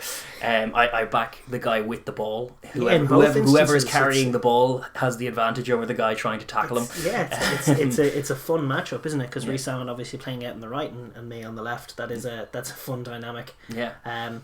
It's the other areas around the field. It's generating the offensive opportunities that is really the key here for Wales. I mean, they gave up a lot of ball against Scotland. They were very, very poor in the kicking game. The exit game was lacking. It was box kicks off the base, which is what's England's bread and butter. Indeed. Well, against England, they need to work. If they're going to pick Dan Biggar, they need to start using his boot for exiting a bit more often, because it's a useful asset. And against this English team, like you've seen, that the more prudent way to go is to kick it long and then hope for a return kick, or just come up in a line and expect a few phases later they probably will kick it to you if you shut down any kind of kick return. Whereas what they want to do, like I'd expect if England win the toss and kick off, they'll probably kick to the corner and try and pin them back. And if they're trying to trust a young Kieran Hardy to exit, like it doesn't matter who they pick at scrum half. All of them are tempo-based passing scrum halves. None of them are kicking scrum halves, and as such, their box kicking can be pretty average. And by average, I mean the Kiwi definition of average, where it's rubbish. Putting them in there to box kick is just playing into England's hands. You'd like to see them exit a bit more through kicking, but just in terms of the positivity, I was making that point on things like the positives from the last few weeks is that, like, even the one last week, they scored 4 tries despite only 5% of the game taking place in Scotland's 22. Phenomenal stats. That's the positive is great clinical attack, and that's without question. The negative is, as you're saying, only 5% of the game took place in Scotland's 22. Why? They didn't win the kicking game. They weren't perfectly disciplined at times. They lost all the micro exchanges. Their forward pack was losing battles. These things have to be rectified. They do. One thing that I would, in terms of the slow incremental improvement, all of those things were also true against Ireland the week before. But I think a few areas that improved, they managed to lock down a few times. They managed to lock down the scrum, not all the time, because Scotland are a ferocious scrum. They managed to get on top of them a bit. But one thing that has improved is their line out, both on the defensive side, where they have Tipuric and Alan Wynne just causing nightmares for their opponents, just even when they don't steal it, disrupting it such that there's no clean setup, like Scotland couldn't get a maul going. And then conversely, their own rolling maul was brilliant against Scotland. Was excellent. That was a really good kind of little improvement that you're looking to see from the Welsh Welsh pack and the Welsh guys in the tight, their rolling maul with kind of quick adjustments and quick swivels was a devastating weapon. It certainly led to one try, and there were a couple of really nice ones even in the first half. So we're working that from deep positions, keeping the ball in hand a little bit, in and around the midfield area, trying to probe for weakness. Obviously, the key to how they beat Scotland and to how teams are attacking is that set piece strike moves from deep are getting to open space. It's how you unlock these defences. When England can't have any of their forward pack in the defensive line, you can isolate the likes of Slade. I think Wales might try and work in a couple of one-phase moves and two-phase moves. When you've got these two big guys, really, I know Davis is kind of a wide runner at the best of times, but really he's not the crispest passer. He's a better offloader than he is a passer, and a better runner still than an offloader. You've got two kind of running guys in the centre. Their job is going to be to sit down the English midfield and then quickly get around the corner, so you can get your danger men in a bit of space, one-on-one preferably, or two-on-one ideally. But that's 100% the game, and whether you do that in one phase or with an offload or with a decoy, with North and Davis running a decoy and maybe Liam Williams coming in as distributor and trying to access the likes of Rees-Zammit, or whether you do it in two, crash it up, sit down England. And this selection is interesting if that's what they go with, which it seems like they will, North and Davies. And Davies, if they go for that power-based approach in the midfield against an English side that doesn't have a Lawrence or a Tuolangi, that has two fly halves and a Henry Slade who's a distributor as well, all of a sudden there's scope to rough those guys up, and there's scope to be the bigger team in the midfield to get a few soft shoulders, and then from there, if you can sit them back and punch through the line off first phase in the midfield off a scrum or a line out, all sorts of attacking opportunities open up. Are you going to see a free roaming Rees-Zammit or guys from the wing coming off the inside to run off those guys if they're finding soft shoulders and getting the hands free? Maybe. There's definitely scope to attack them that way. One area they don't want to attack them is where the England forwards are.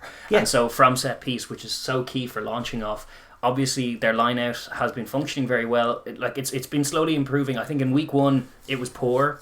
But then Ken Owens was just back from injury, and there were a few just loose darts that were kind of the explanation for that. And there were fewer of them this week, not this week, in round 2. They'd kind of tightened that area up, and they were securing their own ball more often than not, and getting that maul launching going as well. So that's obviously a positive. The other side is the scrum. The goal is similar in every game. They're a bit shorn of tight heads at the moment. They're a little bit light in terms of just personnel. They're not going to fancy themselves as the better scrum against an England pack, but they will fancy an ability to just lock it down. And once they lock it down, use Kieran Hardy or whomever to just whip it wide. Wyn Jones has put the moves on in the first couple of weeks as well. He bought a couple of penalties off Fagerson. He seems like a slippery guy to scrummage against. He does. A tight head. People are slipping and falling against him, and he's getting some penalties for it. Yeah, indeed. Whatever he's up to. Who did we say was the man with the whistle as well? It's Gozair. So there's scope to dupe, and a little bit of fiddly sticks at the scrum to kind of up against Kyle Sinclair though is very much it's a tough ask. It's a tough opposition. Ask. Exactly. I'd expect England to edge that contest overall, but if Wales can lock it down for the most part, get solidity so they can get clean ball, then you just whip it wide and move where the forwards aren't and where the space is, and getting offloads and running off each other and being clinical as they have been. It's the simple and beautiful Welsh game has been mighty effective. Defensively, obviously, they've improved, and it's going to be an area of massive concern for them looking back to those 2 England games last year where they got just out-muscled. And even glimpses in the first 2 rounds as well, for all of their clinical attacking, Scotland, they've conceded a few. They conceded a few against Scotland, a few tries, and Scotland wasted a couple of red zone opportunities. So it could have been 5 tries, and just watching the matchup of this pack against the English pack last year, it was no match at all in both games. England were decisive on the ball. I mean, there were little moves that England were putting on when they were in the zone in that Nations Cup game, where Itoje was flicking it inside to Sinclair and he was busting through, and then all of a sudden Curry was off his shoulder. And this English pack can be just sort of a rolling, really difficult unit to deal with, especially when you're physically slighter. And that's where guys like even Ken Owens and Adam Wyn Jones, the veterans, are going to have big roll games. Back the years and be huge in there. And then similarly, guys like Navidi back in there as well, but need to bring that dynamism. Tipperick always has to deliver. They need to be game for making the breakdown a bit of a scrap and being there in the arm wrestle, not just being swatted away. They haven't been the defensive force that we got used to seeing them as under Gatland. They're more of an attacking kind of razzle-dazzle team with a little kind of soft areas on D. But they have, even in recent weeks, they've kind of rediscovered little bits of how to add that little bit of niggle to the breakdown, how to add a little bit of line speed. They've had turnovers. They've had good turnovers, exactly. So it's good to see them kind of rediscovering that aspect of their game, and they'll need that and more against an England pack that is probably mightier than them player for player. So it'll involve making it a scrap. But just in terms of that, in the last decade, just the narrative of these games, when Wales have beaten England in the last few years, it's tended to look like a pretty slow, sluggish game that they've been just losing in terms of those tight exchanges, but crucially being within a score and then grabbing that score and stealing it away from England. I think it's about... They could do that. They could, absolutely. It also could be like last year was 33-30. That's true. Could look similar to that. Yeah. In an optimistic sense, but in terms of defending England, it is about sort of prioritising those first few phases. Obviously, you want to be kicking it deeper, as you said. You want to be using Bigger's boot. Yeah.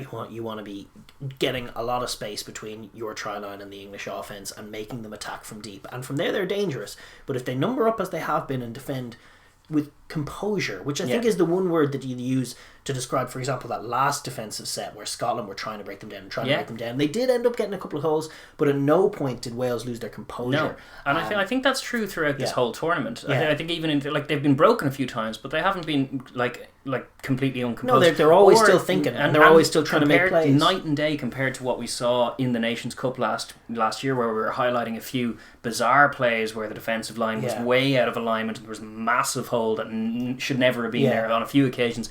Those little creases seem to have been ironed out slowly but surely. And that's so you're seeing improvement in a lot of areas for Wales, but what we have seen as well is just they've been outmatched in most areas in the game apart from the scoring.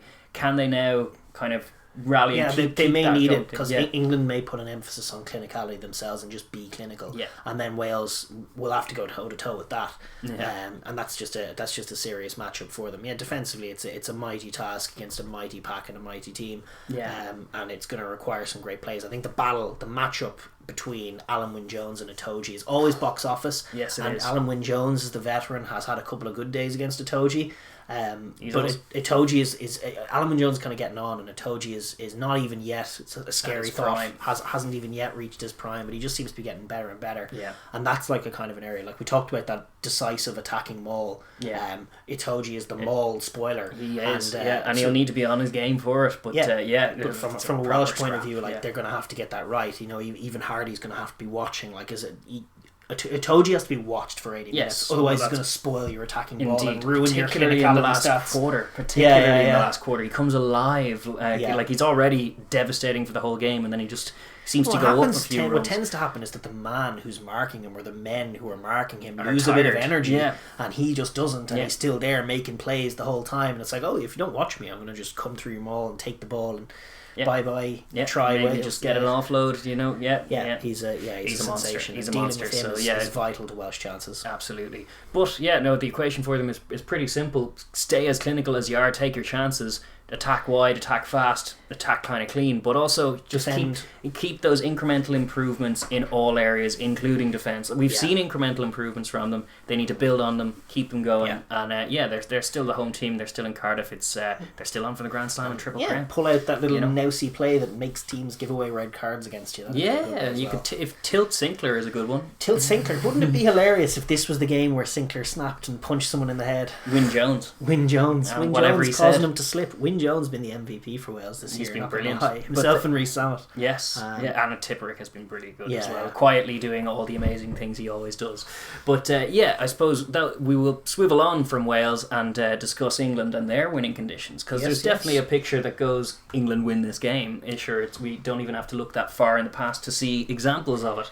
Just the last time they played. Indeed, so it is a tough test for a side that they're struggling to rediscover their spark with ball in hand and keep their tournament hopes alive as well. So that's obviously a balancing act, like we were saying with Ireland. Like, you can't just be focusing on the attack. They need to win the game first and foremost as well.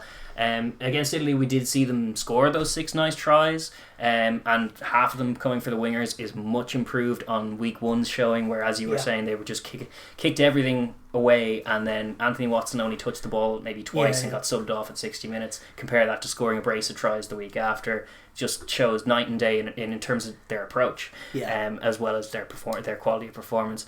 What's a big question is just, did we learn anything from the Italy game? It's always a caveat you attach to any of those performances, that like we know it from an Ireland point of view. They'll run a load of these shapes against Italy that you'll never see against the top teams anyway. Will this be the same story? Are they going to continue with that approach where they keep the ball in hand a little bit more, they run back a few of the long kicks, or will we see them revert to the type of kicking the leather off the ball and forcing Wales to exit everywhere except the opposition red zone? There's been an element of that, and I certainly think that there's scope for forcing Wales to exit, at least forcing Wales to prove they can exit. Because they haven't been exiting Wales well. thus far have frozen Biggar out of the game despite him being their best kicking option, especially against an England team like this. They've been insistent on doing pretty speculative box kicks, and if that's being the case, like as I said before, like if England win the toss and kick off, I expect the first kickoff will be going to the corner to pin them back to try and force the box kick out on the full to try and get it set up an attacking line out. That's the plan. In the Six Nations last year, they did a classic England and scored within 3 minutes. Exactly right. Indeed. The set piece strike plays. But from an offensive point of view, there is a little bit more ingenuity needed, and I think you saw against Wales in the Nations Cup, despite the fact that they were kicking so much, after going behind, after Dan Biggar blocked another Slade kick because he knew you were going to kick it when you got the ball, and then they went and got a counter-attacking try. England did hold the ball for a few phases off a line out, and they worked. They put together a lovely try, and they worked sort of those classic screen systems, except they had forward pods doing them with a 10 in behind, with another one in the midfield, and just. What really makes the English offense at the moment is the fact that you can have like a screen run with a guy in behind, except the two guys on the inside are like Sinclair and Itoje, and can link really well with one another and can slip the ball inside and outside to each other and pick tracking lines off one another. They can't both be double marked. No. One of them has to be one-on-one, and they're both really, really dynamic runners. Yeah. Likewise, the likes of Curry, just a real danger in the open field. That's right. And, don't sleep on Billy V either, because his form hasn't been great, but he might respond. He's been talking up a storm anyway in the media, so you could see a great he's still a monster. Billy V performance in the open field, where he has those sexy hands as well as that power game that we know so well. Well, that's kind of what with the foundational build, a cornerstone of this England offense is just big guys with hands, big guys who will sit you down and then get the offload away, and it's like it's unstoppable when they run over you like that. They run beautiful tracking lines off one another. So before the ball even gets to Farrell and Ford, there's distribution and there's subtlety as well as power running going on. And then at times if the defense is focused on there, they'll slip it in behind. Ford will take it, and then all of a sudden there's width to be had and lethal finishers on the wings. If they do get that tight offloading game going, which we all kind of hope to see. I know England fans probably hope to see it more so than ever. It's only the Welsh fans who don't want to see it. But like you want to see those tight kind of offload things, and once those things start sticking and you get over the gain line that way, that's what makes sense of the Ford Farrell Slade axis, because once that's there and they're sitting you down in those tight things, then it's nice to have all those distributing options to get it out very quickly to your Anthony Watsons or to your Johnny Mays, where the tries will be finished. But shy of that, if they are just kind of rudimentary shape and running into contact with no real ambition to find an offload or any of that, Wales will tackle them. They will do that if that's the way they approach the game. Wales will chop them all day in Cardiff if they won't do that. I don't think they even attack like that. The criticism that was of them wasn't really that they can't attack so much as that they just won't. They're just kicking it. But if they, I think you saw in Wales, when they turn it on, they really do turn it on.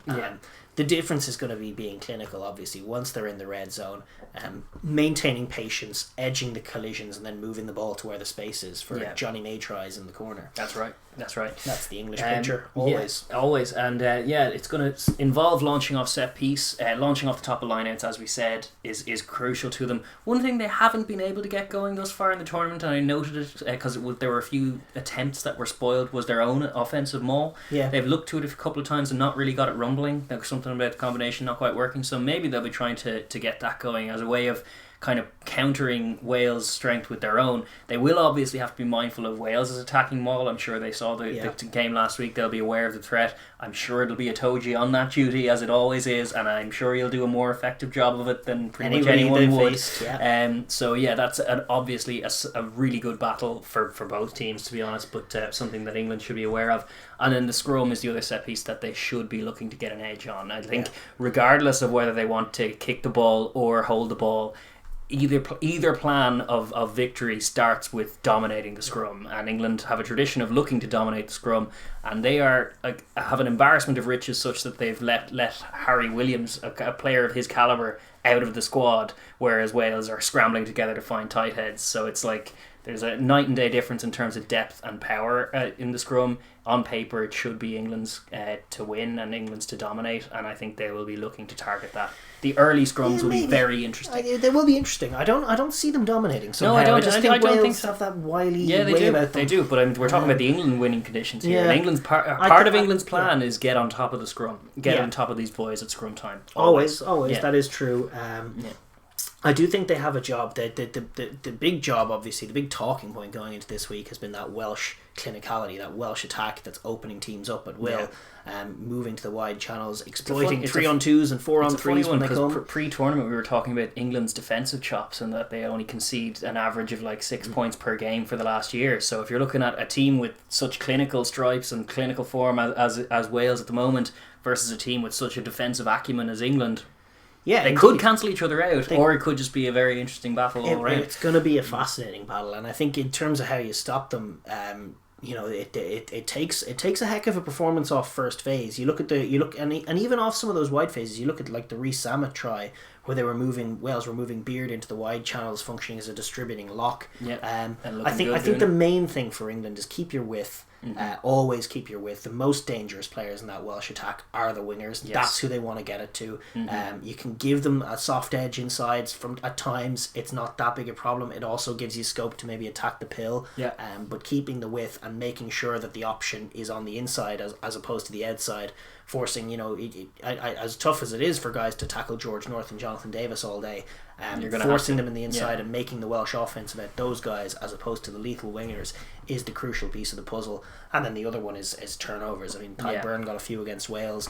They are kind of suspect in that area in moments. They tend to run support lines to take passes. They're dreaming of tries a lot of the time. And teams that are like that can be caught not doing the fundamentals of minding the ball at the ruck. And that's a key area. Like, you've got such crazy good jackal men in Curry and Itoje and all these guys who can make plays in the ball. Cowan, Dickey or George, who starts at hooker, both of them have plays like that. They are a little short in the back row. Obviously Underhill, not what he pulled out I think of the squad in pre-tournament, he's not available all season, and then Willis going off injured with that Grizzly injury. They still have Ben Earl, did they not? They do still have Ben Earl as well. So like, despite being a little light in terms of the players not available, they still have a whole host of really quality players. Billy V has jackals in him as well when he plays, as much as he's much maligned at the moment, he's still all class, and he can still produce some of those class steals. And it'll be in little dynamic moments, little playmaking moments from the English defence that they might be able to ruin Wales's near perfect offensive stats.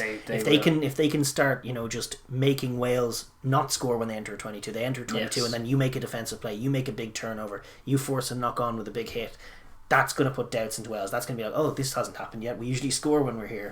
And it's little moments like that where I think the game will be won and lost if England can make plays. So too. I think the breakdown, the ruck battle, as is always the case with this fixture, regardless of how it goes, when it's high scoring or when it's low scoring, the rucks, particularly in Cardiff for some reason, always end up being a proper dogfight. And it will be like, for both England and for Wales, they'll need to be alive to the threats of the other, and I expect both of them to contest at breakdown time. So I think we're in for some fireworks and in for some interesting interpretations all game long as to who's getting on top as well. It'll be a big job for the ref. I actually think Wales won't be too poach heavy. I think at times Wales suffered in the games last year for being that poach heavy. I think of like those breaks in the Autumn Nations Cup where Itoje just slipped a ball inside to Sinclair, and the reason that it happened is because there were men converging on Itoje because the plan was to sort of get him and then try and attack the ball. Whereas Wales this year have been much more composed in terms of they aren't all poach anymore. They aren't all chop and poach. They're very much keep your shape. make your tackles, soak some yardage, but don't give away anything big. Yeah, and choose your moments. And choose your moments. Yeah, exactly right. And I think from their point of view, it's going to be a very different game. And likewise for the English offense, they might have scope to be a bit more patient and try and move Wales around. Yeah, indeed. When they have the ball. And in terms of how you think it's going, how you think it's going to go, who you think's going to win, always a tough one to call this. It is always a tough one to call. I think pre-tournament I went with England, but I think now I might lean towards Wales just on momentum and home factor alone. I don't think the home factor is a factor. The home factor isn't a factor. It's just pride, but there's no tangible effect. You want to make it a factor, but I think there might even be. I think I read somewhere there might even be statistics to bear this out across sports that it's just without the crowds, it is just not a factor. Yeah. And it was an open question as to whether it was primarily the crowds or the other conditions that made home field advantage so strong, but I think without question the crowds are. It is undoubtedly the crowd, and we've seen all kinds of evidence of that across all sport. But even in this tournament alone, we were citing Scotland winning at Twickenham, and England continuing to kick the ball away even at 60 minutes or at 70 minutes when behind to Scotland. It's like that wouldn't happen if the crowd were baying for blood. That just wouldn't happen. It's obviously not the factor that it would be, but I guess I'm leaning towards Wales. I think it's going to be a score in it either way, and I think it's going to be an absolutely great game. Even if it's tough to say. I think Wales will score a couple of tries to England's one, maybe, and that'll be enough for a similar dynamic, enough for a 4-point win. So you must be picturing a Welsh Grand Slam then. Oh, at this point, I think I am. Yeah, it's tough to rule against them when they've won the opening 2 games and they're looking very good. But that being said, it could go the other way. England could bully them and kind of show up what has been suspected. There have been caveats attached to all of these 2 great Welsh wins from the first couple of weeks where they're like, yeah, but they're losing every other part. Some of the Irish takes, and it's like, well, we won every part of the game apart from the score. And it's like, that's the important part of the game. That's the only part that matters. It doesn't matter at all. They didn't play any of the rugby, or the that kind of expression plays all the rugby. That's not necessarily accurate. If they can be as clinical, there's every reason to expect that they might be able to pull off the win. Geez, watching back those 2 games from last year, it was brutally one-sided, and it's much of the same men. I think it's going to depend on those battles in the pack. I think as good as Wales are in the open field, if England can get on top of them up front and can really start dominating the collisions on the ball, I feel like they might put an emphasis on being as clinical as Wales have been, and they might find some more tries. So where you think 2-1 Wales, I might say 3-2 England in terms of tries. Yeah, I think that's the way to go. As good as Wales have been, and maybe I'm wrong, they do it. They are in the mix, but I do think that there's a response in this England side, and they're not as bad as they've been showing. That's the I think this could be it. On the other hand, they've had meltdowns. 2018, the whole year was just an English meltdown. They didn't stop melting down until 2019 for whatever reason. Maybe that's the crack for 2021, but my suspicion is that England have a response in them and are going to go out and deliver it. But that is themselves in the hunt. Tight. It's tight. It's very tight. Yeah, no, it's definitely a good contest. I'll say Wales by a score. You say England by a score. Yeah. You let us know what you think. Yeah. Who you got? One thing's for sure, we will be watching it this weekend, as I hope you will too. Indeed. All right. With that, we will move on to our next game. Next up, we have our final game of the weekend, France v Scotland. It is set to go ahead as we shoot this. It's Wednesday evening. We just got the news today that it is going to go ahead as originally scheduled. Obviously, the caveat is that may change, given 1 or 2 cases going awry, but we will preview it as if it is going ahead as it is as we now do this show. It's going to be on Sunday, February 28th, 4 p.m. local time. That's 3 p.m. GMT. Stade de France in Paris is the location, and it's going to be refereed by Wayne, the best in the business, Barnes. Wayne Barnes, the best out there at the moment for sure. The weather conditions could prove to be a bit iffy in Paris at the weekend. Rain is expected to have mostly passed by Sunday, so there's chances of a great game of rugby. But as I said, it's Wednesday, and weather science this far out is a bit patchy as well. Always potential for it to be untrue. Is predicting the weather days out, but weird one for the French game to be the one most in jeopardy of bad weather, but I think it's going to be okay. I think they said Sunday is going to be fine, so chances are we could have 3 games of uninhibited rugby, not wet weather winter rugby, but good open field chance to move the ball rugby, which I think is what we do want to see. That's what we're all especially hoping for, given the drama that has surrounded this game in the last number of weeks. I mean, the last week. Yeah. Since since Galtier and Dupont came back positive, and then all the players came thereafter. It's been coloured enormously by that. We did discuss it on the top of the show, but suffice to say that the Six Nations have decided to go ahead with the game. Yeah. I'm unconvinced as to the safety of that, but then I'm not an expert, and listen, if the tests are accurate, and the squad don't have it, and the players that do have been isolated away, hopefully you'd hope so, yeah, it's all fine and dandy, and we can play a game of rugby with no risks. And my suspicion would be how are they not all close contacts? How are they not all at risk of having it and then passing it on to Scotland, which would be a disaster? Yeah, that's the disaster. Is if Scotland are to have it at the end of all this. This could compromise the tournament as a whole. But as it stands, getting all the fixtures played in the appropriate windows is obviously the first idea that you'd have. That's what you try to do. It will see France without a fair few key men, obviously, as you alluded to. 10 players. Both forwards coaches, Fabien Galtier, the head coach, like they have a bunch of new forwards coming in with no forwards coaches. Yeah, indeed. I think Sean Edwards is going to have to take a big leadership role this week. He will, yeah. Forcing cohesion on the defence. Yeah. It's often easier to be cohesive on defence than offence when you're a new hodgepodge kind of team. So yeah, it's a great thing to galvanise the team anyway. But he might have to take on more of a head coach role. Obviously, Galtier will be doing the job on the phone and via Zoom and as best he can in other ways. But the practical on the pitch stuff is going to have to be done by the guys not in isolation. Yeah.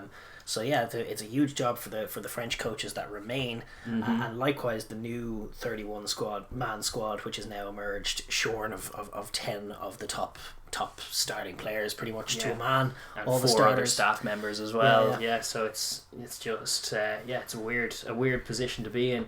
It is important to remember, though, as we rattle through the COVID difficulties surrounding this game, that this is on its own a standalone enormous game of rugby. I'd say takes on a huge significance for the competition, for both sides involved. I mean, it's as massive for each side as it is for the other. I mean, for France, they'll almost be feeling sorry for themselves to an extent, because they'll feel like they should have won, a World Cup quarter-final, but just as Galtier was coming in, with that damn red card, and then they should have won a Grand Slam with another damn red card, and then they tried to fix the damn red card situation, and then, they could have won a Nations Cup and chalked off the silverware issue, but the LN War and complications with eligibility came into the fold, and they ended up having to play near a third string team and near winning it anyway, but not, and still no silverware. And now here they are back on track, a couple of weeks in, playing the best rugby of anyone in the Six Nations, on course for a Grand Slam, and boom, COVID. You just knew it was going to happen to them. They're going to feel decidedly unlucky about it. It was Scotland that stood between them and the Grand Slam last season, and that's going to be a notable point of interest for them. I'd say they need to be using this to galvanise themselves and saying, we're not going to let this take us down, not this time. This is the year that we're going to win silverware. There's a few things they can mine from that performance in Twickenham when they did play their second string. That was bloody brilliant, and they deserved to win that game, frankly. But the other side of it is, yes, Scotland did stand in their way last year, but this French team in the last few months have been systematically ticking off these negative records that they've been accruing over the last decade.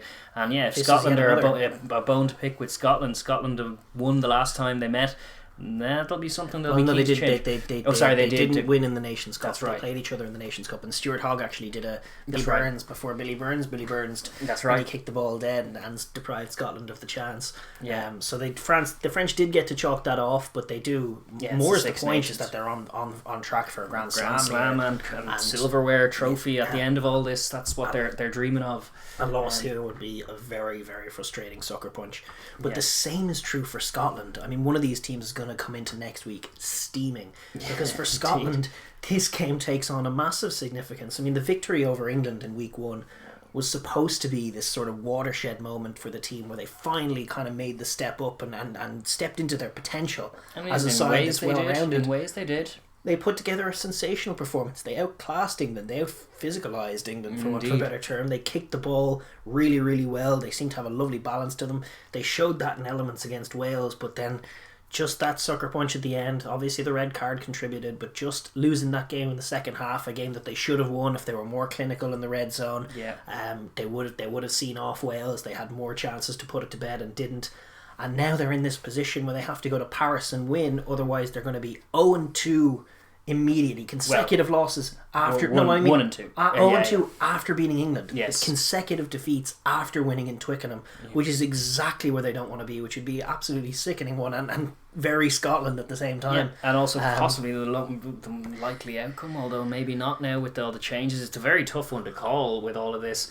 But yes, for Scotland, it's a curious place to be after just the highs, the dizzy heights of winning in Twickenham for the first time in whatever it was, 40 odd years, and then 2 weeks later now you have to go to Paris and win to keep your tournament hopes, keep your and season momentum, alive. That's what a loss does in this competition. In spite of there being so many great things about what happened in that game in Murrayfield against Wales, there was so much. They outplayed them for large parts of it. They took a commanding lead. They just didn't quite see it out. There were a few game management issues and clutch moments before and after half time. Vital moments. Obviously, not conceding red cards, important. Yes. And needless to say, then just not taking that chance at the death. Which could have gone another way on another day. But as it is, they have a great foundation to work with. They just need to execute in those clutch moments. Otherwise, they're going to be staring at an 0 and 2. But they need to be turning this around and looking at the positives of this situation where they have this compromised French team. It presents to them a real chance to gain an edge physically, to gain an edge against a disjointed team, to open them up, to play that exciting rugby that they can play, both physical and slick at the same time. They have a very well balanced team, and they should be feeling a lot more settled than France and having a real opportunity to go to Paris and win, which would be a great achievement. Going to Paris and Twickenham in the same season and winning would be a landmark achievement itself. Yeah, indeed. So it's definitely one of the more open games. It's such an exciting game. Just a shame to have it, the colour of it so sullied by COVID as so many things have been. Because as you say, just on paper, on its own merits alone, as a game of rugby, it's a bloody good one. And yet, despite this situation with France, this dreadful situation, the French are in this position with depth where it's still going to be a good game. Yeah. And we'll go through the squads now. Obviously, they're going to become a little bit stretched in some areas, but they do have the depth, the nature of their league and the nature of the country, the size of it and the playing population means that they just have a much deeper player pool and a much deeper level of high standard players, where all of a sudden, like, you sub in one guy for another and there actually isn't that much difference. I mean, they obviously have some exceptional athletes like Dupont who they'll miss, but in other areas another guy comes in who can be just as impressive, and the same is true of England. We often say, like, this England second string team could be as good as their first in some cases. I think it's France, England, South Africa, New Zealand maybe, but New Zealand's a smaller country than all of those. I think it's those three really that are the ones that could withstand such a bashing from COVID and have so many men, like you've listed them out here. Was it Cyril Bay, Pieto Movaka, Romain Taufi-Fanua, Charles Olivon, captain, Brice Dulin, Arthur Vincent, Julian Marchand, Gabin Villiers, Mohamed Houas, Dupont as well. All of them out, to be like an onslaught in a 1 week from it and still to be able to field a very, very good team. Yeah, and it's no small thing that they're missing two coaches. Well, Galtier, the head coach, and then both forward coaches. They have guys in a dual forward coaching role, both of whom will be missing. Yeah. So it calls into question, like, what's the squad going to be? They've obviously brought in some replacements. They have they're a little stretched in terms of experience at loosehead and hooker, I would say. Mm-hmm. The two looseheads who are going to be starting, Hassan Collingar and Thierry Paiva. At hooker, it's between Borgari and Bobini, I would say, to start. And one or the other will go off. Bobini is this exciting guy. I'm sure I'm not pronouncing that right, but maybe I am. He's this exciting guy from Racing who's been a lot of hype about, and it's conceivable they throw him in either on the bench or to start. I'd be excited either way. Yeah. They have a bit more depth at tight head. Aldegheri is a guy who's come into the squad and actually usurped a lot of other guys. Solid scrummager. Very good scrummager. Demba Bamba played a lot last year. Also very good. Winnie Aotearoa is a veteran of the squad at this stage. Indeed. So no issues at tight head. They have plenty of depth there. The two locks, Leroux and Willemse, still good to go. Real heft, real quality. Very useful because that's their best second row combination in way over a Yeah, decade. so it's not total catastrophe there. And then in the back row, obviously missing Olivon, that sucks. Yeah. But they still do have Aldrit, who's been mighty for them. I'm not sure what the captaincy situation is, but it feels like Aldrit might be the guy to take it on in the absence of Olivon and Dupont. Maybe Leroux. possible. No, I would think I would go with Aldred as the sort of spiritual leader. Yeah. And then Gelange, who's played already, Cretan has played already, and obviously my guy who I've been bigging up, Cameron Wokey. Haven't seen him yet. He's probably going to come in at least on the bench and maybe have a colossal impact because he's a spectacular player, really classy athlete with playmaking potential all over at the line out. Yes. At scrum half, obviously Serran has done a great job backing up in recent times. He's going to come in. Bezzy might be the bench man, and he's class as well. Yeah. Jalibert and Carbonell still available from fly half. Jalibert will start. Probably getting the edge there. Then in the centres, they still have Gail Fiku, the vital man. Very important cog. Yeah, super class player, so no issues really there. The other guy who's going to be with them is probably going to be Mo Fana. Could also be Dante. Or Pierre-Louis Barassi is the other guy who's listed in as the centre. I suspect they'll go with Mo Fana, but obviously they could go with the other guys, all of whom talented as hell. Yeah, then the back three. I mean, look at the back three is still unreal. I mean, Teddy Thomas, Damien Pinot are the likely two wingers. Yeah, really, really classy. I tell you, the other guy in the squad, Donovan Taufi Fanua, the young Racing guy, he has some highlight reel. I mean, I don't know about, I haven't really seen too many Racing games in full. It's been a lot of highlights, just given the nature of the broadcasting. But if his play is half as good as his highlight reel, he could be really, really exciting. Yeah, this is true. So we know about the dangers of Thomas and Pinot already, and then just an unknown entity of another French winger. It's usually danger as well. Indeed. And then there's danger all over. A straight shootout at fullback between very experienced operators at this stage, Boutier and Ramos, who've both played under Galtier. And I think they should go with Boutier, and I'll probably explain why as we get into the preview. Yes. But Ramos is no concern and played against Scotland last year as well. So he's experienced in that French side. For Scotland as well, there have been significant changes. Gregor's selection somewhat affected by some fresh injuries, as it often is.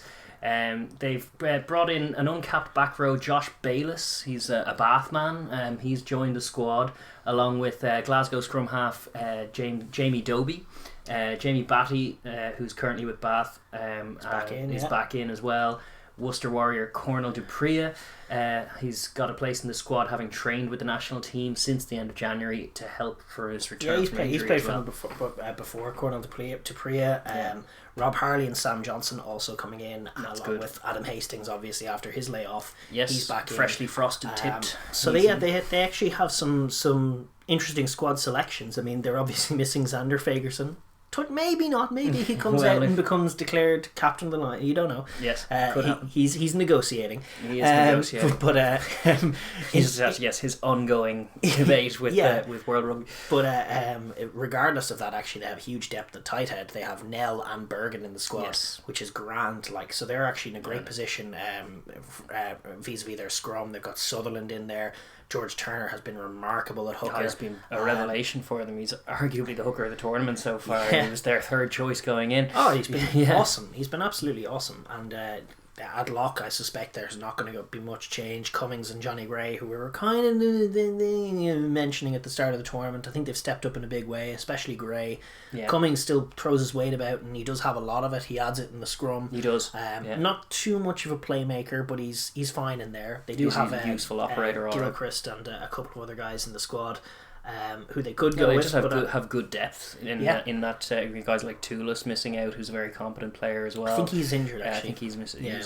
But and then the other Gray, of course, as well. Richie Gray. An embarrassment of riches of locks, and just in the tight forwards as well. It's good to see Scotland that competitive because it's a good platform. Richie Gray has actually been using. He was out in the media saying he's been telling the players all about the sort of backup French guys having played in France, and there's just no sense that it's going to be any easy task. No. They know what they're in for. But they do have class players and very little in the way of injury concerns. It's going to be that same back row, I'd suspect, of Ritchie, Watson and Fagerson's class. Yeah. And then obviously you've got Hastings and Russell, you've got Hogg in the backfield.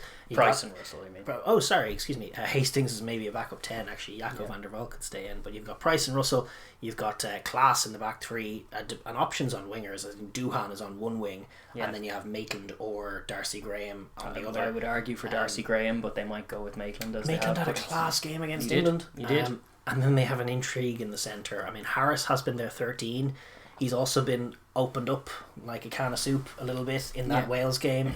They got outside him a lot and with ease. Yeah. And so that's it's only France and Paris though. There's no wide threat there. Well, that's it. And they've also got they've got that old school centre partnership of the early Gregor Townsend years of Sam Johnson back in the squad, which is good to see, and Hugh Jones, which was the original Townsend centre partnership that was so destructive. You look back to 2018. Yeah. Very good going forward, less so in reverse. Yeah, well, you could say that about a lot of them, and then the incumbents are Lang and Harris. So it'll be curious to see. They have decisions to make, but as you say, with these teams who don't have injury concerns, they have good headaches to make and positive decisions. And still, the key playmakers, the key men in this Scottish team are alive and kicking and playing well. Hamish Watson, Johnny Gray, Finn Russell and Stewie Hogg, which I would say the spine of that team are all... and Sutherland is actually part of the spine of that team as well. Dead right. But that they're all in good health and good form. Yeah. So that's the key for Scotland. I mean, they're in a great position. They are. Me, in terms of the health of the squad. Not so much the table after that frustrating Welsh defeat. Indeed. Yeah, but it's unusual to just not be talking about a Scottish injury crisis at this point in the season. That's normally the narrative. Yeah, but they're healthy. Healthy Scots. What's going on? Yes, we will pivot on to both teams and the preview for both and just their winning conditions for how they want to go about this game. Starting with the hosts, and that is France. France still a very, very instinctive attack, and we saw in that game in Twickenham last year where they were forced to, due to Eleanor restrictions, to play their second string. They still attacked with a lot of instinct and a lot of aplomb and a lot of effectiveness as well. It's one of the benefits of having a sort of a national identity when it comes to how you play is that it can be a lot more seamless getting different guys in. There isn't this sort of clash of styles where players are used to playing in a different way. The top couture at the moment is actually quite reflective in terms of how it's being played. The French top game. Teams are all the attacking teams at the moment. And even the lower down teams are playing more dynamic rugby. It's the brand has changed almost as swiftly as the top team's brand. Yeah. And they're reflective of each other, and so guys can come in and come out. Yeah. And still the instincts are there. Anyone in this squad who's a back certainly knows how to finish a move with a 3-on-2 in the wide channels, or knows how to pick a tracking run on the inside once the line is broken, such that they're going to be there ready to receive the ball if need be. They're all going to be looking at that, and that's what France have been so great at, is that clinicality once they have a line break, turning it into a try. Big responsibility on the likes of Jalibert and Ficou to direct their troops in doing that, because there needs to be, as much as you can rotate players and they're in a great position to cope with such a crisis in terms of the availability of selection of so many of their key men, you still need a spine in that team, and you still need a few key men to be that kind of conduit for cohesion. And I feel like Ficou is the guy to do that. After great performances in weeks 1 and 2. He's been a stalwart for them for so many years as well. I was watching back the Scotland games that France played, the 2 Scotland games, and Ficou was just, and to be honest with you, it doesn't really matter which games you watch back. Like even last year against Ireland, like he's so involved in everything that this French team do well. Dupont steals the headlines, but Ficou is just everywhere. He was slipped in the game against Scotland in the Nations Cup, which was all penalties and 1 try. For that crucial try, the game-breaking play, he just takes a ball off first phase, and he's been crashing it up and putting footwork all day long, and then he just slips the ball inside to Rattez. He's got that sleight of hand. He can play as a distributor. It was always kind of quirky them putting him on the wing, but a wise kind of quirky, where they were opening up teams in the wide channels.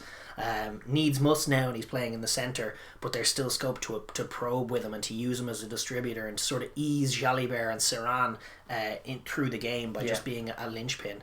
I do think Serran's form is going to matter massively as well. Indeed, you've got to do some kind of Dupont impression, because Dupont has been such he's been the kind of I suppose catalyst for all of their positive play, and as he would be from 9, it's important that they set the tempo correctly, because they like to play at a nice up tempo kind of brand. You can't afford to see a ponderous Serran, because it'll function like it'll completely deflate them, and it'll encourage Scotland as well. So you need to see rapid service from the base from Serran, as well as just accurate service as well. It's and a danger job. Serran can be a danger around the fringes. I've seen him make those little darting sniping runs. And if Scotland get a little lazy and don't pay attention to him, that's the kind of thing that speed and tempo and accurate passing can bring, is those opportunities for Serran. He needs to start the game just getting his men on the ball, getting them over the gain line. Another thing that France do so well, which actually it nullifies a lot of what Scotland do so well, because Scotland from a defensive point of view are very jackal heavy. They got Ritchie and they got Watson, and they look to get their hands on the ball and disrupt, and they look to hold you up and make everything messy. One of the things that France do so well is this sort of anti-ruck ball where they're getting held up and they just flick it away. Little offloads in the tight that are barely even offloads, because they're just popped back to the guy who would be a scrum half. It's just removing the ruck from the equation. Dupont does such a great job of supporting his guys and letting them do that. Like a guy gets through a contact and turns around, Dupont's just there, we'll move it for another phase, and that's the kind of thing that can catch the Scottish defence off, and that's what Saran needs to bring. He needs to bring that same energy. He doesn't have the same quality necessarily as Dupont, but he needs to bring that same energy, getting that attack moving, and then just getting their star players on the ball. I mean, if they can get outside this sort of, it seems no matter who they pick, it's going to be disjointed. If they go with Lang and Harris, I guess it won't be disjointed, but it's potentially vulnerable from a Scottish defensive point of view. If they can get to those outside channels and just create opportunities, create matchups for Teddy Thomas and Panot, and those guys will do the rest. It's the same. Those guys, as with all the wingers, really, pretty much in the competition, the winger with the ball has the advantage over the one without when that's the scenario. And like Duhan van der Merwe has been brilliant all season long. Was kind of made a mug.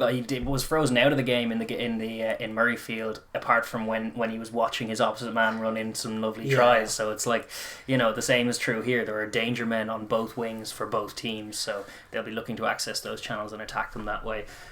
Definitely flooding those outside channels with a few ball carriers and asking those questions of the Scottish defence is a big part. With Fiku as the lynch man in the middle, the distributing weapon in the middle. But once they can get outside them, once they can stymie that Scotland defence and not make it about the power game so much, but make it about the speed and the no ruck play and the finding the sort of soft shoulders, getting offloads away, running tracking lines. They all know what to do, and they play with instinct, and with or without their firsts, they're very capable of doing it. No, the question is whether they set the tempo or not. It's interesting. That tempo is so important, but it's like France, we all know what it looks like when they manage to click into their flow, and just there's a rhythm and a cadence to the way they attack that's so impressive and like effortlessly good to watch. But it's kind of converse from what Scotland like to do on their proactive defence. They like to slow things up. So that is a big wrestle. When France have the ball, is it them setting the tempo or Scotland setting the tempo? That's going to be pretty determinative in terms of who wins this game, I think. For sure. The other interesting battle now is this forward battle. It's going to be it's always a brutal contest between these two. Scotland, having once, you wouldn't have considered Scotland having an advantage up front a few years ago against a French pack, but now very much they'll feel they have French an edge. Pack, they definitely feel they will. Scotland have been rising in this area to the point where you'd wonder if there's a ceiling. Like they've beaten up England. They wouldn't say they haven't beaten up as Ireland, but they've beaten up England. They've beaten up Wales last year. They obviously didn't the last week. Well, they did in parts. They did beat up Wales for large periods. They just didn't quite execute. They outmatched the French the last time out, and you know what? As much as people blame the UAS red card on the defeat, they were losing that game. You could arguably blame the UAS red card on what was going on the pitch, which was that the French pack were not having it their own way. Scotland are a ferocious scrummaging outfit, really, really excellent. And actually, with Nell on the pitch, you have a guy who might be arguably a better scrummager than Zander ahead of him, because Zander was kind of slipping and falling at times. Zander's has given away a penalty in the first scrum of both of the games that he started in. And he gave away one more against Wyn Jones on top of that as well. And it's actually chalking off a lot of their aggressive scrummaging. Whereas when Nell came on, he was just all over it. But they have tremendous strength in the engine room, powerful back row as well. And a guy in Sutherland, who's just such a dynamic, aggressive scrummager. You just need a top level tight head to lock it down, so that he can go to work. And Nell is arguably better than that. And so that against a French team that is pretty light at both hooker and loosehead, as light as a French team gets, the replacements are fine and will be competitive. But Scotland will fancy having an edge up here, and it's if France conversely can just contain that Scottish pack. And I think it's on guys like Leroux and Willems, experienced guys, to match that Scottish heft and bring some of their own on both sides of the ball. the likes of like big tackles on Johnny Gray and Cummings when Scotland are trying to set up plays to stymie them is going to be huge. Likewise, big carries just to free up a little bit of space for Sarad on the backs. Winning collisions is important in any rugby game, but I think it would be a psychological edge if France could do it here against Scotland. I also think like similarly talking about that collision zone, the defense is just going to be so vital for France, because as you were saying, it's like, how do you, when you have guys drop out from your first team because of unforeseen circumstances and you have a whole host of new faces in, how do you galvanise them? How do you guarantee fluidity? Obviously the attacking identity helps with in terms of their offence. They will be running those tracking lines, but one thing you can galvanise a squad around in terms of just you got all these guys together, even if you were doing like a Barbarians coaching thing, you can get them defending in one kind of way and get them focused on that.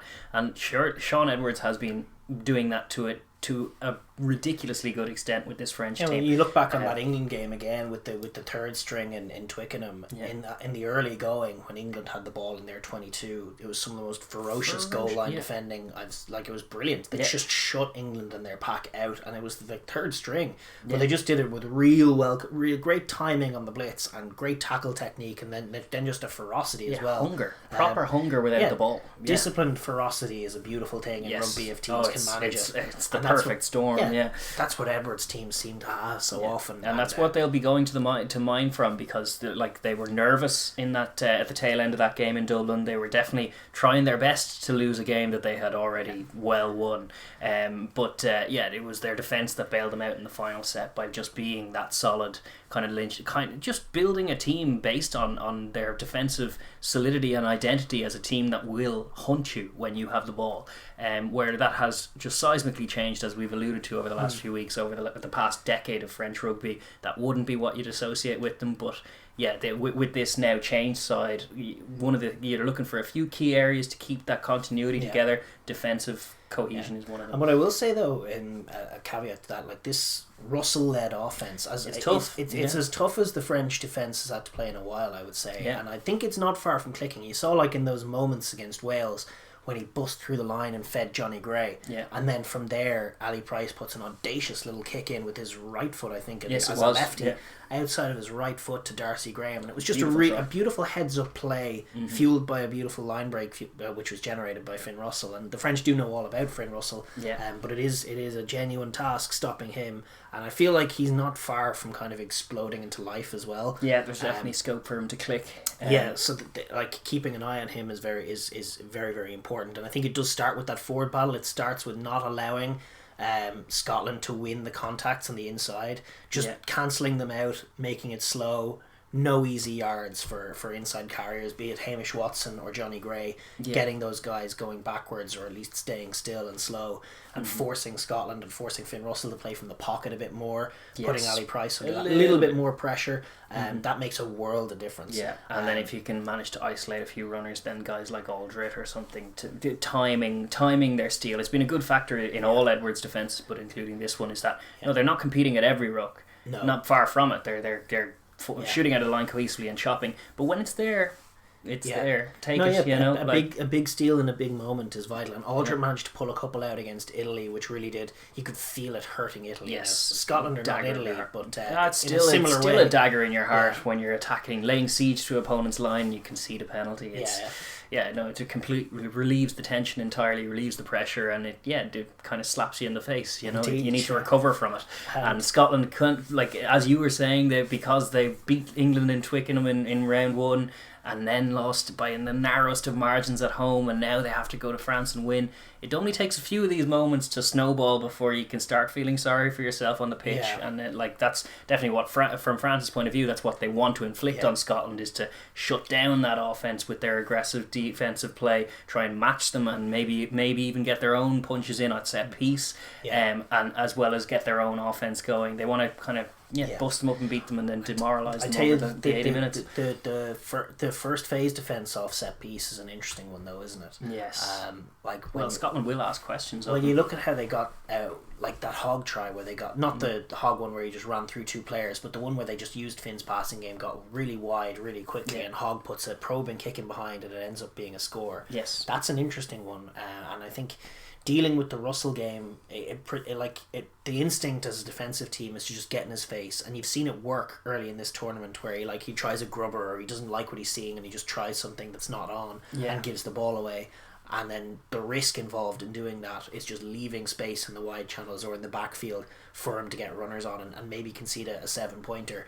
It's kind of a Hail Mary defensive play at times, and I just wonder what the best way of dealing with it is. I haven't quite seen Finn masterminded from a defensive sense in recent times, and I think that matchup of that Edwards defence against the Russell, especially off first phase, Russell and Hogg working the whole width of the pitch, it could be a very interesting battle.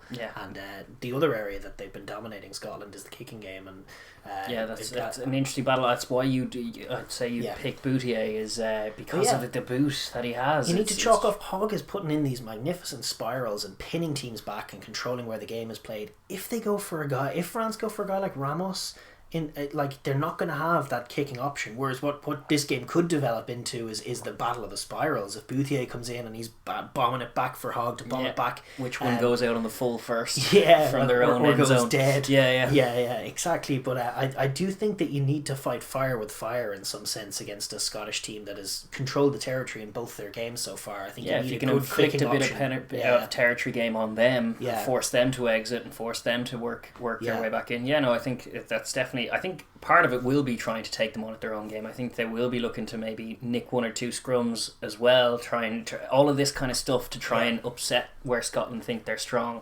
That's kind of the French MO. They go to where you think you're strong and try and outplay you there. It's been a good trait in this France team of late, and you'd hope to see that continue from them.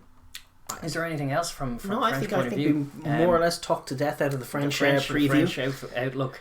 But that's definitely what they're hoping to do in terms of implementing their game plan, albeit obviously shorn a lot of their key players, which will have an impact as it no doubt already has in terms of the week leading into it. But we will pivot on to Scotland and their winning chances and their winning conditions in Paris. It's a very unusual position to be in. As you were saying, you win in Twickenham in round 1, and now here you are in round 3 in a win or die scenario. So how did that happen? Well, it happens with a loss, and losses in this competition, you get one. That's it. You get one or you don't win. And that's the way it goes. And they've lost one now. It was a frustrating one against Wales, but now the equation is beat France in Paris, beat Ireland in Scotland, and beat Italy and win the tournament.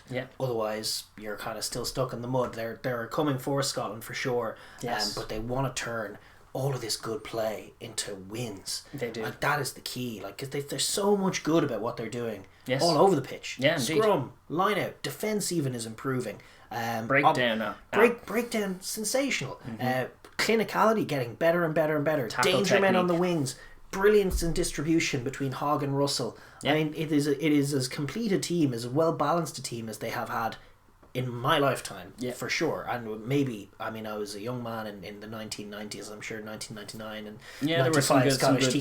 There were a few good Scottish teams throughout the 90s, but Dan Hastings teams, but this team is up there in terms of its full balance and its full capacity to play in all these different areas and compete and win battles. And depth in terms of depth of personnel as well.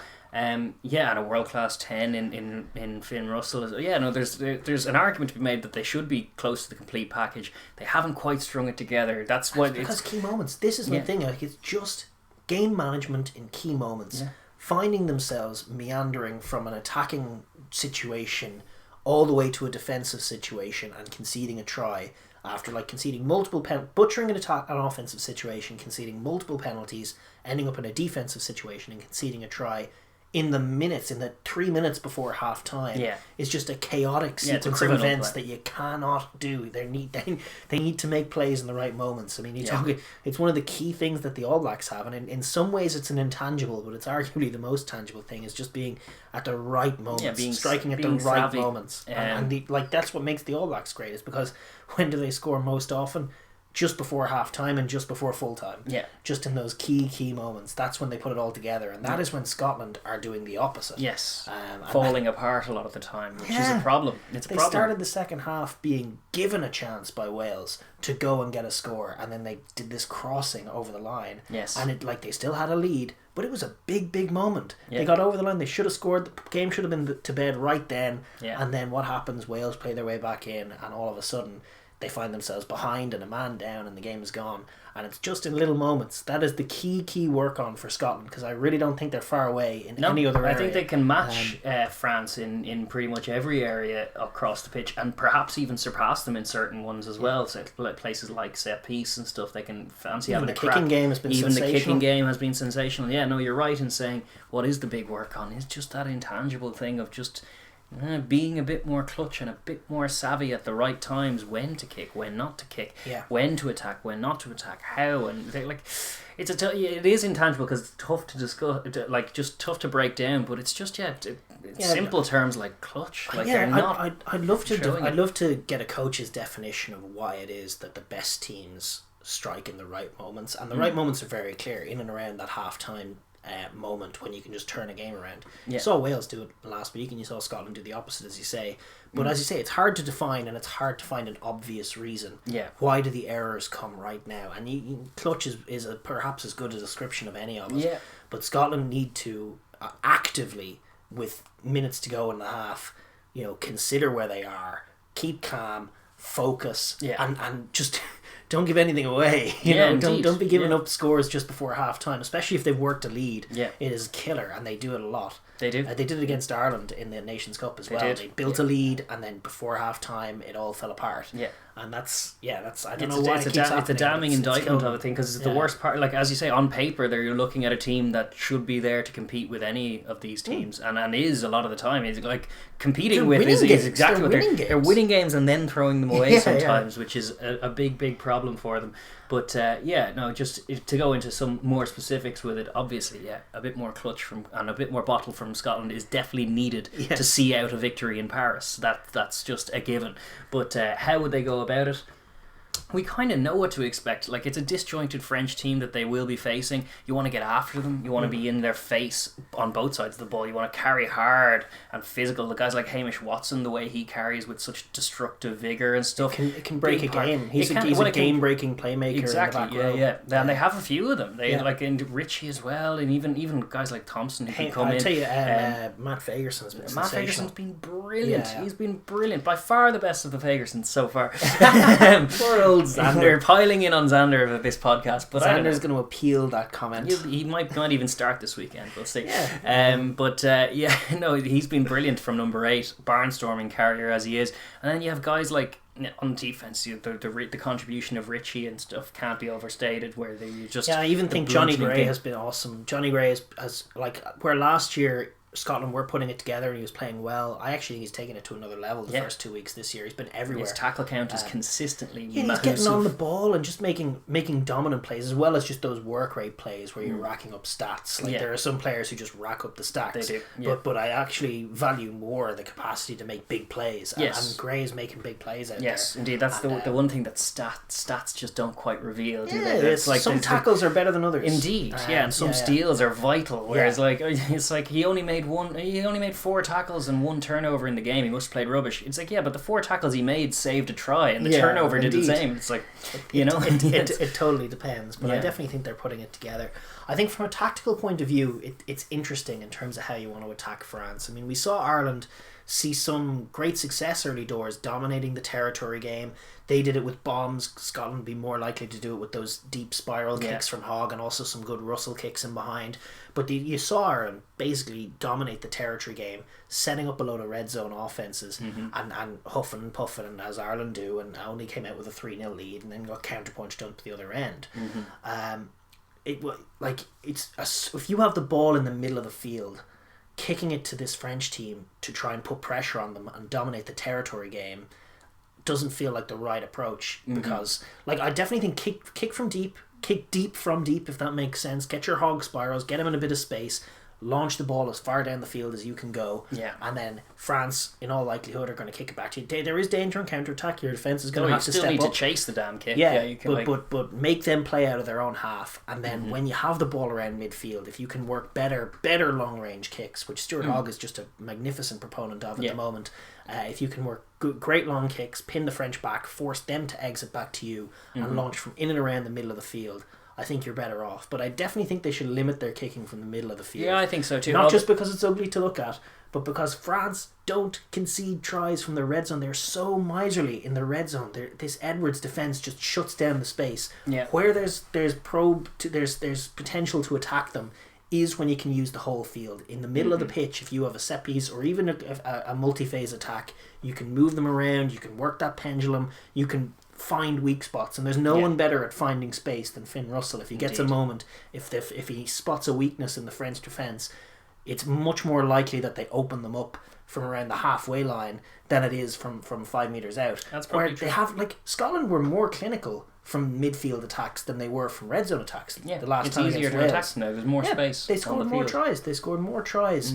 starting plays in their own in and around halfway line than they did in the red zone. And I think that is definitely the scope. You don't kick the ball, move them in the middle of the field. Yeah, I try and isolate spots and attack the space. I think that is how they'll approach it. What'll be interesting is just how those tight exchanges are going. We alluded to that on defense they'll want to upset the French rhythm at all costs and try and slow the ball down and all of that, and that's obviously a given where you're playing France on a defensive side. But what's more interesting is when they're attacking. Obviously, Gregor's espoused that he wants them to be the fastest team or the highest tempo team in Tier 1, which obviously that was pre-World Cup. It's not actually true. They don't play the quickest game. But what do they want to implement as a tempo? It'll be interesting to see if they're getting on top with their carriers in that middle third of the thing and they're getting the ball into Finn's hands and they're stretching the guys around. How quick do they want to move the French team around is an interesting dynamic, because there's an argument for quick recycle, go, which can look brilliant. Like Finn can operate at that tempo, as can Hogg. But there's a question of France are pretty comfortable at that tempo too. Maybe a bit more of a methodical approach, which we've seen from Price, could upset France a little bit more. And we've seen teams like Leinster do it to Toulouse. We've seen the France team get frustrated when a team resources their ball really well, holds the ball, forces them to defend in the middle third, and then chooses their moment to kind of strike wide. Well, that's the key, isn't it? Like the tempo can be a changing thing, a pulsing thing. Oh, it is. It needs to be slow in parts, and then like it was with Johnny Gray last week. They're kind of probing. They're dominating tight areas. Hamish Watson's getting those good carries going. They're protecting the ball, just probing for weakness, and then Russell spots a moment and cuts inside, and then Gray's on his shoulder and he's away, and then it's quick, because then from that ensuing breakdown it has to be quick. You have to be looking for where the space is, and Ali Price found at that time. I think that Darcy Graham tried at the start of the Wales game as a perfect blueprint for how to attack. I'd agree. You're probing for weakness, you're dominating those tight exchanges, frustrating the defence, trying to spot where the fault is, and then you strike from there. That's got to be the kind of case for them, and it involves a bit of nous, a bit of game management, a bit of comfort on the ball. As you say, don't willy-nilly kick it away from the middle third. The middle third is probably where your most attacking options will be. But just control the ball and be patient with it. Well. That's the biggest critique you would have of Finn Russell. Is that he's impatient. Is that he's impatient. Yes, but sometimes he wants to just make a play and there isn't a play, and maybe the best option is just to either ship it inside to a forward or even take a contact yourself. It happens, but you don't need to kick the ball away just because someone's in your face. And they do need to implement that patience, because France will be in their face, and it will be tough to break down. And also, it's not prudent to get into a firefight with the French in Paris, a shootout. It's not prudent, despite the fact that they're very well equipped. They're better gunned than most teams to go into a shootout in Paris, but they'll lose that shootout. It'll be a bloody beautiful game from us, the neutrals' point of view. I kind of hope they do. I was kind of thinking, let's have it. Let's have it be a shootout. Russell in Paris against the French. That's just a recipe for another gutsy loss, and that's just unfortunate. I feel like if they're to win, they need to control that tempo, as we said, with a kind of keep their hands on the reins of the game a bit more, rather than just go willy-nilly helter-skelter 100-mile-an-hour rugby. I think they'll probably lose that game if they go that way. I tell you that there are some mouthwatering matchups in this game, but the back row one is an interesting one. It's like France have, like, Aldred is real quality, and even Wokey coming on is just a stellar player. Jalanche and Cretan are really physical guys. But if I'm Scotland, I'm thinking getting on top of that battle is the making or breaking of the game to some extent. Like if Hamish Watson or Matt Fagerson can sit down Aldred and can really start making those guys hurt, I think that's the massive, game and I think they'll fancy it. Like they are a very tough pack. Yeah, that's where I think tough. they should focus more so than frenetic tempo. That should be bludgeoning physicality, which they do have a lot of, and they have guys to bring off the bench who can bring even more of it as well. So it's against a disjointed France. That's probably a good recipe for success. Is just kind of. Yeah, try and make it a physical battle that you edge rather than a frenetic one. I think that you in the don't. early goings as well, if France start as lethargically as they did against Ireland, it is vital that they put up scoreboard pressure, and that actually involves not just going helter-skelter for tries. Scotland are one of the most ambitious corner kicking teams out there. Well, one of the reasons is they don't have a great place kicker. I know, but I mean, I think they should just put the faith in Finn Russell. He's in Paris, which is, I know he doesn't play. He plays in the U Arena, but he's in the which is a roofed. Yeah, he's in the Stade de France. I tell you, he kicked that touchline conversion. He did, after which was a good clutch. Yeah, it was a good clutch. His stats I think they should back his goal kicking, and I think they should punish France if France are going to give away penalties. Yeah, because France are still giving away a rake load of penalties, and they're not being adequately punished for it. And there's a danger of just kind of going to the corner in a bullish sense. I'm not sure if Ireland actually went to corners or they did, and they missed a kick as well. But they didn't put adequate scoreboard pressure for all the penalties France were conceding. Scotland need to just go for goals, rack up 3 points where they can, and if not, they can still attack from the midfield off of 22. But go for goals and look to strike with one killer punch off set piece or from deep. And build a score that way, especially if the French start lethargically. Just punish them for giving away penalties. Punish them on the scoreboard immediately, and back your kicking game to get you up the field and manage where the game is played. Yeah, I'd agree with that. And then just in terms of defending the French team, which is the other side of the equation, that's exactly what they should be doing, the blueprint for how to win with the offense. But it's such a tough job defending this French attack, because it's going to come at you from more angles. It's going to be an unusual picture compared to what you'd normally see in the Six Nations. That being said, the game against Wales is probably good preparation for how a French team will likely attack you. A losing blueprint. It is a losing blueprint in terms of how it went, but it is just an experience of a team that's trying to get wide and trying to get fast and trying to cut lines against you with dangerous wingers. The defence for Scotland, certainly, I would say, certainly the backline defence is definitely their weakest link in terms of the versatility of the team. Yeah, in terms of keeping them from being the full package, I still think that winning this game involves owning the ball to a large extent and owning the territory. Like they want those stats to be way 60-40, tilted in favour of them. 60-40 at least, so they want to limit first and foremost they want to limit the amount of times they have to defend French attacks. But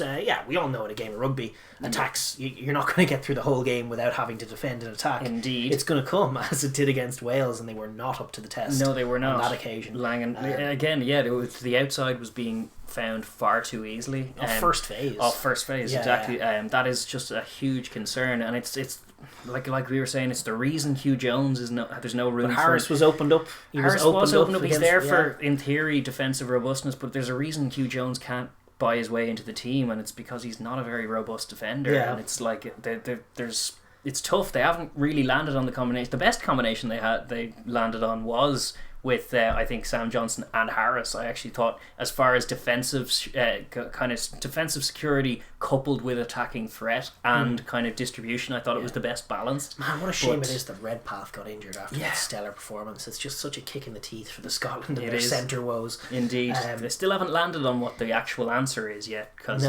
But what will be true is that as important as we were saying Ficou is to the French hopes, that's going to be very, very a key man to identify for the Scottish defence is Gaël Ficou, because they're going to have a non-Dupont, albeit Saran is a quality player. They'll have Jalibert, who's a non-Ntamak as well, so it's in theory it's not their first choice guys. They're going to lean on a leader in the back line like Ficou to try and be that conduit to the wide channel. So rough him up, make sure he doesn't get a second touch. Tough to know who you put on. Maybe Hamish or someone, but first phase it can't be Hamish. First phase it has to be a back. It has to be someone like Lang or someone like Harris has to get in his face and stop him from doing what he does. It's a very, very tough proposition, this French team, and as you say, it's about the tempo setting. Like you said this in the context of France, like that is the key for Scotland. If France set their tempo with ball in hand, imagining a way to defend it is really, really tough. You're talking about like winning one-on-one battles with Teddy Thomas in 10 metres of space. There are very few defenders in the world, maybe an Am or someone like that, but even an Am would not want to be finding himself in that position against a guy like Teddy Thomas.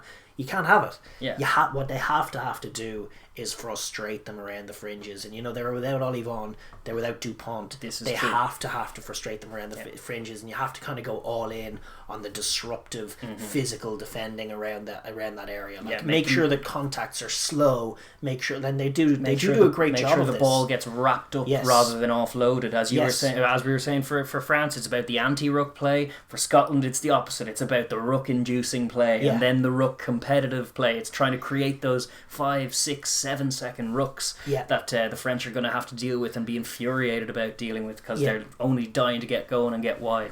All of that, upsetting the French tempo is the key to stopping them. Because otherwise, big plays like big time tackles by Johnny Gray on ball carriers like Willemse, just taking him and holding him up and driving him back a bit and slowing it down, and then big time turnovers from the likes of Ritchie, from the likes of Watson. Those are the key moments. Turner had a couple of nice ones as well, because allowing the French to get clean ball and to set a rhythm for themselves is tough. And also defensive harryment is great at the moment, because the offensive breakdown is being pulverized at the whistle. Indeed. If you're going to be constantly there, there's every chance you're going to frustrate them into giving away a penalty or a red card, or who knows. Exactly, yeah. Well, if it starts to go that way, if they start to disrupt their tempo such that, well, first, if they manage to hold the ball for long periods and apply their scoreboard pressure, and then with the few bits of clean ball that France get, if they're then not able to establish themselves or establish their rhythm, that's when the frustration comes, and that's where the cards come from. And that was very much the picture last year when they met in the Six Nations. It was a kind of a France team that were struggling to string things together in Murrayfield as the breakdowns were becoming scrappy, and as the collision zone was not being dominated by them and wasn't being won. Set piece wasn't going all their own way. It was just a string of minor frustrations that led to then a moment that leads to a red card. And it's always the tight head. Well, it's not always but a lot of the time it's the tight head. A lot of times tight head, but there's a reason for that, because tight head is carrying so much weight that he's going to tire sooner than your average guy. And when you're tired, you're more tilted, and that's where that comes from. Yeah, no, totally. And then the other vital work on is just the defence off first phase set piece, which I mean, we highlighted this before the tournament, and it has proved true that the set piece is just like such a linchpin in terms of what teams are trying to do from attack to combat the sort of line defence that comes up. If teams get stymied after one or two phases, most of them are kicking it. Even the France team a lot of the time are kicking it after that, because set piece is so key to launch. But I mean, France did open them up a couple of times off set piece last year. Wales opened them up the last time out off set piece. It's the defence. It's on guys the like Harris of the back line. It's an individual thing about making good reads, getting up in time, shutting out whoever it is, that second distributor, whoever's the key man. It's likely going to be Fiku in a lot of cases. Just about killing the ball. Killing the ball, and stopping the play. Because there's no you can point to I made the tackle, but if you fell the man and as he's going down he gets the ball away, you didn't accomplish anything. You're just not in the defensive line anymore. The ball's gone. As brutal as it seems, it's true. You gotta kill the ball. Gotta make sure the ball goes to deck, or at very least gets wrapped up, or even if an offload, targeting the ball. If they're going to be looking for offloads, they'll have a ball in one hand, a swinging arm in the tackle to dislodge that stuff. Those are the kind of dirty, gritty, just be sure not to catch him in the head as you do that swinging arm. Obviously, then the flip side of the red card thing. They need to target the ball in terms of wrapping it up or dislodging it, because the French will be giving it there. But disrupting everything about what France are doing, because once they set the rhythm, if there's 2 or 3 phases of quick French high tempo rugby, they'll find a try. They'll probably find a try. It has to be stopped inside of that if you're Scotland. So with all that being said, how do you see this one going? If we do see it going, will we see it going? I don't know. I see it going. I'm cancelled. I don't know if I see it going. I'm dubious about the whole thing. I personally, I think it should have been played next week, but I understand the whole. I really hope, in fact, that the whole club rigmarole isn't the reason that they're going ahead with this game, and that there isn't any risk, because that's the real fear, is that the championship gets thrown into the abyss because COVID spreads between teams. Let's hope that doesn't happen, and if the game does go ahead as it is, I don't know. It's an interesting one. France won it last year in Murrayfield with their seconds. Well, partial seconds. They still had Saran and Ramos and a few guys. Do you know what's interesting for me is I think the coaching disruption is colossal. I think losing both forwards coaches and Galtier as you have to bring in 10 new guys into a 31-man squad is massive. Yeah, it's a seismic thing. Yeah, I just wonder. I wonder if this is Scotland's time at last. After Maybe. the last time out, like I think Finn Russell obviously knows Paris. He has the fear and respect of the French. They understand the danger of him. So yeah, I don't know why I'm leaning Scotland, because I called a French Grand Slam before the tournament, and I feel like I should stick with that as long as it's on, a la South Africa at the World Cup. That worked out for me. It did. So I feel like I should stick with France, but there's a part of me that thinks Scotland will do it, because I kind of think they have to. How can they not? They have such a good team in many ways. Like I really think they should be putting it together. They should be putting together the big winning performances. But you've been saying that for years. No, but it's true now. They're so good. Like they really are so good in so many areas. And I feel like Finn Russell could just be about to take off. So my instinct at this moment in time is to say Scotland, and yet I kind of want to say France, because I think they'll win the Grand Slam. You're going to stick to your guns. I'm going to say France, because I think France are going to win. Yeah, but why is that? Because I think they more often than not win in France. And does home advantage matter? Not as much as Scotland's lack of clutch might. In key moments. Like I think Scotland. I think you're right. I think you're right in everything you're saying. Scotland are a match for them across the board, and more than a match for this French team in some areas. But I think. Yeah, the top 2 inches are probably what lets them down, as well as probably some key classy moments. What I hope is that it's a very good ding dong contest, and it's 1 or 2 classy moments that decide it either way. Yeah, they've been the heart and soul of the competition so far, Scotland, in that they've played in both games of the week, I would say. Yeah, absolutely. The week 1, they had the stunning performance against England, Twickenham, and the absolute shootout, great game. Yeah, that was probably I've never enjoyed a Six Nations game quite as much as that one. Yeah. Possibly one of these great Ireland wins, but it's nice to be a neutral and just be blown away by be in awed with the quality of rugby on display. I hope for a similar show in Paris between two exciting teams. Might be like a little loose from France and a little bit more ambitious from Scotland. Yeah, I'm leaning towards a France win by about between 5 and 8 points. Interesting. Yeah, I don't know. I don't know. I'll just say draw. All right. 20-all.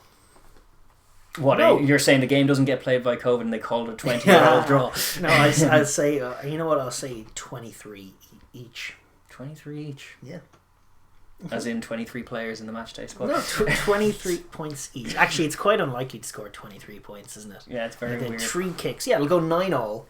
And then they'll each get 2 tries and miss a conversion. And that, my friend, does not add up to 23. They have to get both conversions to make it 23-all. You can keep. Yeah, this is not going to happen. 2 converted tries and 3 penalties each. Maybe a drop goal for the French. And 23-all. And 23-all. That's what I'm saying. 23-all draw. 23-all draw. No, I'm going to stick with it and say that France just edge it. But I kind of hope I'm wrong, because as you said, for all the reasons, I kind of want Scotland to piece it together. Yeah, I also want France to piece it together. I love both teams. I don't want France to keep not winning the silverware they're due either. There's that too. They definitely they're are playing deserving. the best rugby of anyone out there. But no DuPont.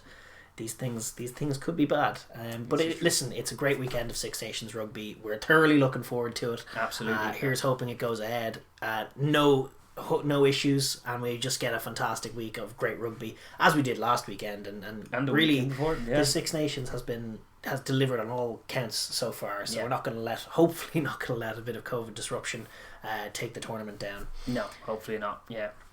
All right. With that, we will move on. Yes. For there are other rugby things to discuss. That was the Six Nations, which obviously rolls on with aplomb and is the big story of the week as every week. Every week that the Six Nations is going on, it is the big story in the rugby world. But there are others, and we will turn our attention to them now. We'll start with Super Rugby AU, which is Australia. Obviously, that kicked off last weekend with a couple of games on Friday night.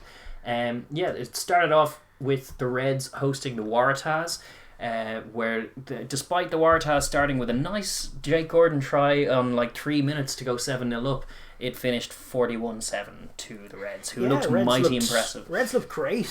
Moved the ball really well. Exciting team. I'm really excited to see when they match up against the Brumbies. It just looks like a really fun game. Are you saying this might be the year for Brad Thorne and his men? He's been building nicely, hasn't he? Yeah. I mean, I tell you what, another one for the highlight reel conversation, but your man Filipu Dungunu is just all class. I mean, that little play where there was a looping pass thrown to him and he was one-on-one with the opposite winger to take it, and he just leaps in and bashes him to the ground and then just continues going, and actually he gets nearly bundled into touch and just flicks one out his back to keep it in play. I mean, he's got all the skills. I think that guy has a ceiling.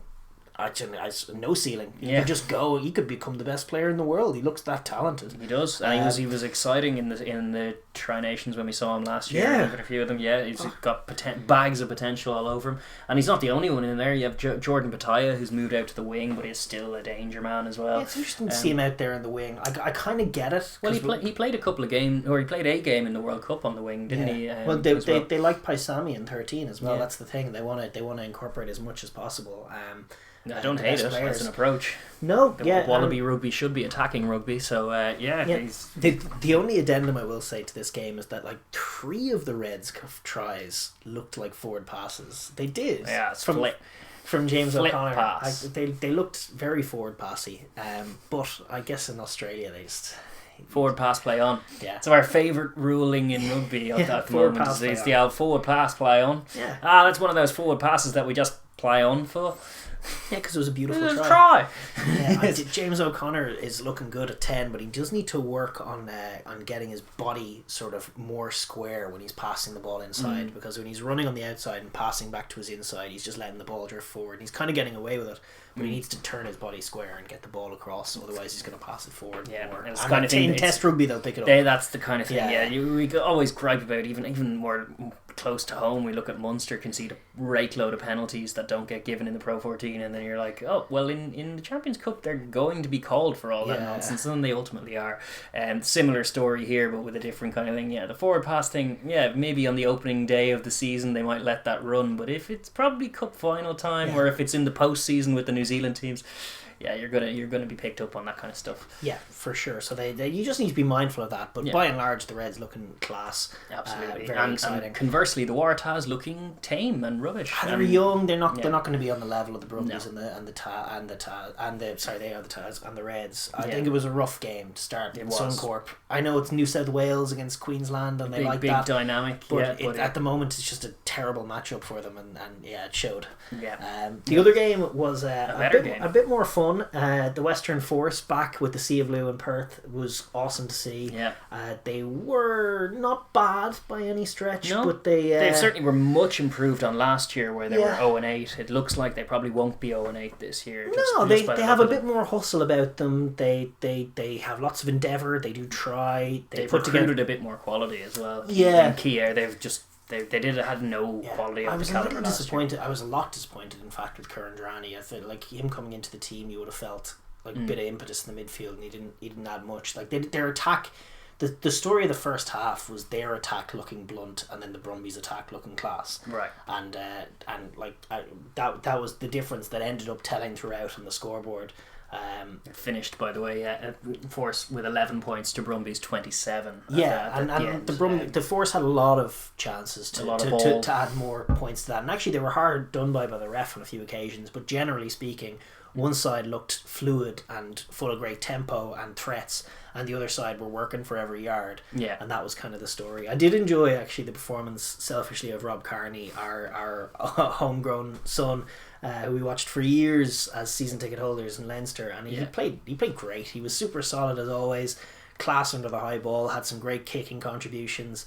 I just thought I thought it was great to see him looking as competitive and healthy and awesome as ever, and I think he's going to be a great asset to the Force going forward. And then similarly off the bench, Cabelli, who's it's a curious position they're in, where they've actually named their starting 9 as their captain, but he was pretty rubbish for the majority of it, and Cabelli, just as an international calibre and an Argentinian scrummer, came on and changed the game. He wasn't perfect, but he just wasn't making as many bad plays as the other lad, he didn't play well at all, and Cabelli comes on, scores a try, might be enough to get the coaches thinking about that. Yeah. The Brumbies on the flip side, I thought did look very great, very composed. Every inch the defending champs and tournament favourites that they are going in. Noah Lolesio and Nick White as a halfback pairing. Very good. Very good, looking to get a nice rhythm going. I think that one of the Aussie publications described that Lolesio try as Noah's beautiful arc, which I liked. And it was. It was a gorgeous arc that he picked right through the line, and Nick White was sitting down the defence, and they just looked a threat the whole game. The other guy who was very exciting is Irai Simone at 12, and he was a guy who was on the fringes for the Wallabies, but I think, especially with Pattaya moving about to the wing, like him at 12 almost seems an obvious thing. He looks really, really good. Yeah, I would agree. And he was very dangerous throughout, and asked a load of questions of a game force defence that was just kind of cut apart by the cleaner, better team. Yeah, and the only sort of sad thing is that where you might get a more open question in Super Rugby Aotearoa, although you might not. Is that it's very, very clear who the big dogs are and aren't going into this already. Like after round one, it's like this is a 2-horse race, isn't it? This is the Brumbies maybe the Melbourne Reds. Rebels might announce themselves because we have yet to see them take the field. They play this weekend against the Reds. Yes, as of week 1, it's definitely the Reds and the Brumbies in the driving seat. But action continues this weekend. We have the Reds and the Rebels first up on Friday night. That's 6:45 local time or 8:45 a.m. for the people, the faithful over here. It's going to be at Suncorp Stadium in Brisbane, and it's going to be the first time we see the Rebels on the pitch, and it's curious to see how they look. They will be without Issa Naisarani, which is a blow to them. He was my whole kind of the Rebels need to be about this guy, and he's not there, so they can't be about him. They're going to have to be about something else because he's not there. He's not playing. He's injured for the first few weeks, which is pretty rough. They've gone with Tamua at 10 and Hodge at 12, which is interesting from a Wallabies point of view. You just rotate that, I guess. They're dual distributing anyway. I don't love Tamua generally speaking. I just think he can be frustrating at times. He tends to drop the ball on the toe all too often. Yes. I hope that he doesn't inhibit the attack too much, but it's a very kick heavy 10-12 combination. Yes, that's what I'll say for it. Well, considering your dual distributor is traditionally what the 10-12 kind of 2. Yeah, it's dual kickers. Dual kickers a little bit. We'll see if they can get their territory game going. But the Reds definitely come in with as strong favourites after that tonking of the Waratahs in week 1 and with home field advantage. It'll take a mighty showing from the Rebels for them to upset what looks like a very dangerous Reds team at the moment. Yeah, indeed. Corbetty on the wing, class player. Also if they are to wing, maybe he'll get a few tries. But I think chances are you're looking at a Reds win there. And then the other game is the Brumbies against the Taz. It's a fun start for the Taz, the young Taz. Yeah, the young Taz could be getting absolutely tonked out in Geo Stadium in Canberra. That's on Saturday, February 27th. That's 7:45 local time kickoff or 8:45 again in the morning, same time as it was the day before. The Brumbies are still bubbling away nicely. They came in as strong favourites. They kind of flexed their muscles against a much improved and very game and at home Western Force last week, but they still kept them at arm's length and were very comfortably the better side. So it's kind of, as you say, it's cruising towards that clash, the inevitable clash between them and the Reds. And they'll just be hoping to put the Taz away as almost as convincingly as the Reds did. And the Taz will just be hoping to get a bit more. Well, the Taz need to remedy. Like they went 7-0 up and then didn't score again. They went 7-0 up in 3 minutes and didn't score again for the rest of the game. That you can only improve on a showing like that. You got to play sharper than that. No question. Yes, that is the Super Rugby AU, which we previewed in full last week, but obviously now it's just going. We'll keep you updated as briefly as we can in the weeks to come. The other Super Rugby competition across the Tasman in New Zealand. Yes. Super Rugby Aotearoa between all 5 class Kiwi franchises does kick off this week. Very, very exciting. From a broadcasting point of view, actually, there's news today that Rugby Pass has actually acquired the rights to this competition for the season. They're going to be live streaming the games in the UK, Ireland, Europe, Asia, and the Middle East. It's welcome news from our point of view. We finally have an answer to the broadcast question. Yes, we were asking that last week, because no one had picked it up as of when we shot last week. But the concern is just, it's a bit of a cost, isn't it? Like 40 quid for the Aotearoa. 40 quid for the 11-week competition, and that's not including anything Super Rugby AU. It's purely in a Kiwi deal, and it's not including the Trans-Tasman competition, and it's kind of just revealing of the issues with broadcasting sport in general at the moment, which keep popping up. But as it is, that question is answered. It's good if you're in those areas, it's Rugby Pass who have the rights, so if you want to watch it, get on Rugby Pass. I do have to check actually myself before whether I justify buying it. I've decided in my head I will justify buying it if you can watch the games on playback and not have to get up and watch them live. If I can only watch them live, half the games are in the middle of the night. I just can't justify the expense, which would be a shame. Yes, real shame, because this is an awesome competition. Yes, and last year it was one of the tournaments of the year. It was the domestic tournament of the year. It opens up this Friday. Highlanders against the Crusaders, Forsyth Bar. I like fitting South Island derby to open up. And I like Forsyth Bar as well. It's not like they're opening it up in the cake tin for you. It's cake tin's not till the day after, but it's the best stadium in the competition, indoors. Class crowd actually. The Highlanders tend to get that studenty crowd. They do. Dancing I was going to say, there's a lot of tunes in things, a lot of people dancing around and bells going. It's great. It seems like a great vibe in Forsyth Bar. So it's a great fitting place to kind of open festivities, as it were. The teams were announced, and Mitch Hunt interestingly gets the nod at 10 over Josh Ioane for the Crusaders. No, that's for the Highlanders. They've actually suffered a few preseason injuries, so it was interesting to see who they'd go with. But he's got the nod anyway. For now, and Josh Ioane's the capped All Black, but it is interesting to see Mitch Hunt get it. He's been moving good up in recent times. Yeah. Kazuki Himeno actually left quarantine this Monday, but he won't be playing. Tony Brown was saying he's not fit to play until about round 3, just to get him up to match fitness. There you go. He's been in that sort of quarantined bubble where you're just living in a room, and obviously that's the way it goes. Yeah, little atrophy there in the muscles and stuff that needs to be worked off on the training paddock. So we're gonna have to wait to see that Japanese juggernaut join the tournament, but it'll be worth the wait because he is phenomenal. It's a shame the Crusaders fall on week 1 then, because I feel like he would have been a useful man. It takes on a familiar look to it, the Highlanders team. Like it's very much the team that's been playing the last few years, and playing and losing to the Crusaders despite hustling hard.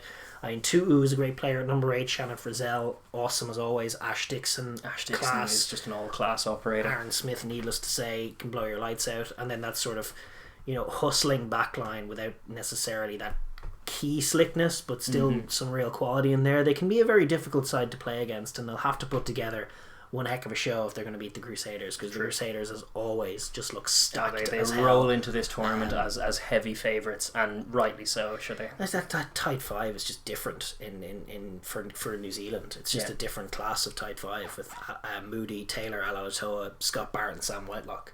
It's just the heft. It's just a different kind of heft to any of the other teams in this competition, so it's going to be really, really tough for anyone to compete when they have killers as well in the back line, like Mo'unga and Seva Rees and Will Jordan, who we were deprived of in the Tri Nations. He should have been out there, but as well, where he belongs. So dangerous. He is so dangerous.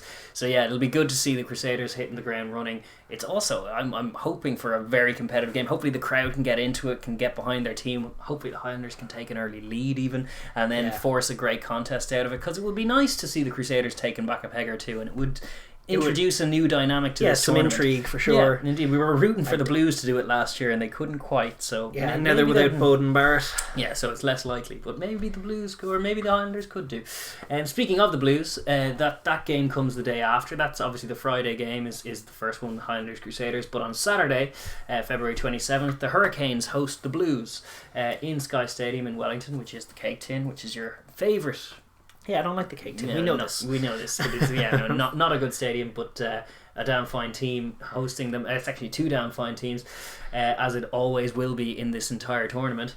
No squads as yet, but it's always going to be exciting, this fixture. The Blues were second best last year, as you were saying there, without Bowden Barrett. They still have a load of quality, and they're probably the closest to matching the Crusaders in terms of raw heft. That's what I was going to say. The Canes are pretty short as well, because as well as losing their Bowden Barrett a season or two ago, we found out that actually TJ Perinara, who we were hanging their hopes on, I was bigging him up, but I was like, oh, he's not even playing for them. No, he's gone in Japan. He's another one who slipped under the radar, yeah. like Greg Laidlaw. I only found that out the other week. He's like, where's Greg? Oh, Japan. There you go. A lot of talent going off to Japan. So without TJ and Bowden, it's going to be a different kind of dynamic for this different team. Look to Canes, for the Artie first time. Savia is making his 100th appearance in this game. That's great. He has been a fulcrum for he's them a for key years. man. For sure. Dane Cole's also class. Although actually, just reading, Dane Cole's will not be featuring. Although I'm looking forward to seeing Julian Sevilla back in the Canes. That's true too. Yes, he's back in. I kind of tip Sevilla to respond and play well this year. I just think it's going to go well for him. I kind of feel like he's back where he should be. Yeah. I reckon he's back in a better place. He's got away from Boujalal and his stupid remarks. Yes, indeed. And he's back home, and I reckon he might just, with Artie in tow, play class this year. Might we see him at 13 as we did before? No, I think he can be back on the wing. He'll be back on the wing. King Julian. Back on the wing for King Julian. The Blues though are all class. Two in the Fassi and Satutu in particular, as well as like even Dalton Papali'i and their whole pack are playmakers. And Caleb Clark is as tough as a forward. Indeed. They just have a lot of physicality and dynamism in sort of one-on-one matchups that you would fear for the Hurricanes. Yeah, so you'd hope the Hurricanes bring a clinical edge where they take chances at speed and try and get around the Blues and through them as well. It's definitely a good stylistic matchup though as well. Tough to call, because there's a little bit of edge with the home advantage, but then the Blues were so good last year. They're without Bowden. They're without TJ. Black was looking great. Ottery Black was looking great last year. So it's an intriguing contest, and definitely a fitting one to get things started on Saturday as well. And obviously the news that Rugby Pass have picked up the rights to all of this is good news, in the sense that now at least someone's showing it. Tough news in the sense that, as you say, it's getting tougher to watch rugby and that shouldn't be the case.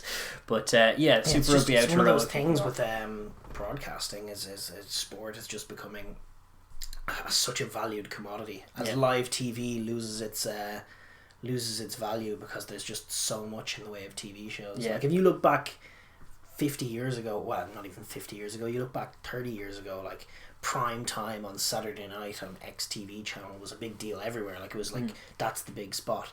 And now actually it's not even, because people watch whatever they want on Saturday evening. They don't go to you to see what you're putting on. And so the value of just a live broadcast of something that isn't on demand but live and happening at the moment. Sport is the key, and it's just driving up the price. It's the nature of the market. It's nobody's fault. No, but it's just becoming this chaotic situation where the price is just being driven up and up and up, and everyone wants a little bit of it and a little bit of it, and everyone wants to charge for it. And now it's just, for the fan, it's just becoming like a head spinning nightmare to try and follow the sport you love. You have to empty the bank account to do it. It's crazy. Indeed, yes. So, but with all that being said, we will make our efforts to keep you up to date with this. We will check in. We'll try and watch the games that we can. I think I'll probably pay for it. Well, again, I hope we can watch it on playback. If we can watch Rugby it on playback. Pass, please do not demand that I get up at all hours in the morning to watch it if I pay for it. Yes, please. That might be exactly what they do. No. But it's great to see New Zealand Club Rugby back in action as of this weekend, and just looking forward to a great competition, as it was last year, as it ever shall be. Indeed. So with that, we will swivel our attention to the Northern Hemisphere, where there is also club rugby happening and has been ongoing. In the Pro 14, very close to home, our vested interests, the reigning champions Leinster, suffered a rare scare in this tournament, where away in Dragons, they were within a score in the last play of the game, and Dragons perplexingly, or perhaps not if you were a Dragons fan, but I'm sure it is perplexing, kicked it out when they had one play at it to try and grab a try and win the game. Unbelievable. I mean, Leinster were not playing great. I mean, they did enough to dig themselves out of a hole. They picked an absolute hodgepodge of a team with was it the Harry and Ross Byrne and 10 and 12. Yeah, 10 and 12, and then Rory O'Loughlin at 30. There was like no penetration in the midfield, and they're not a great team this year, Leinster. Oh, sorry, they're not a great team this year, Leinster. I don't think. I think they're a good team, but I think they're vulnerable. And I think the Dragons should have had a bit of bravery in that last play. They ended up kicking the ball out for a losing bonus point in a 1-score game. At home. It's another one that like you would never see happen at home if there were crowds. Yes. But they got away with it because they weren't, and I just thought it was a bizarre situation. It was a terrible way to see a game end, and it just reveals, it's like, does anyone care about this competition at the moment? It's just weird. Seems it was not. just weird. Like, why would you not try and win a game? Like nobody beats Leinster in this tournament, and you have a chance to. It would be potentially season altering if they could pull off a shock like that. And they just kick it out. I mean, I'm thankful as a Leinster fan. Oh yeah, no, I was grateful to see it, but it was fine, just fine to take the W and move on.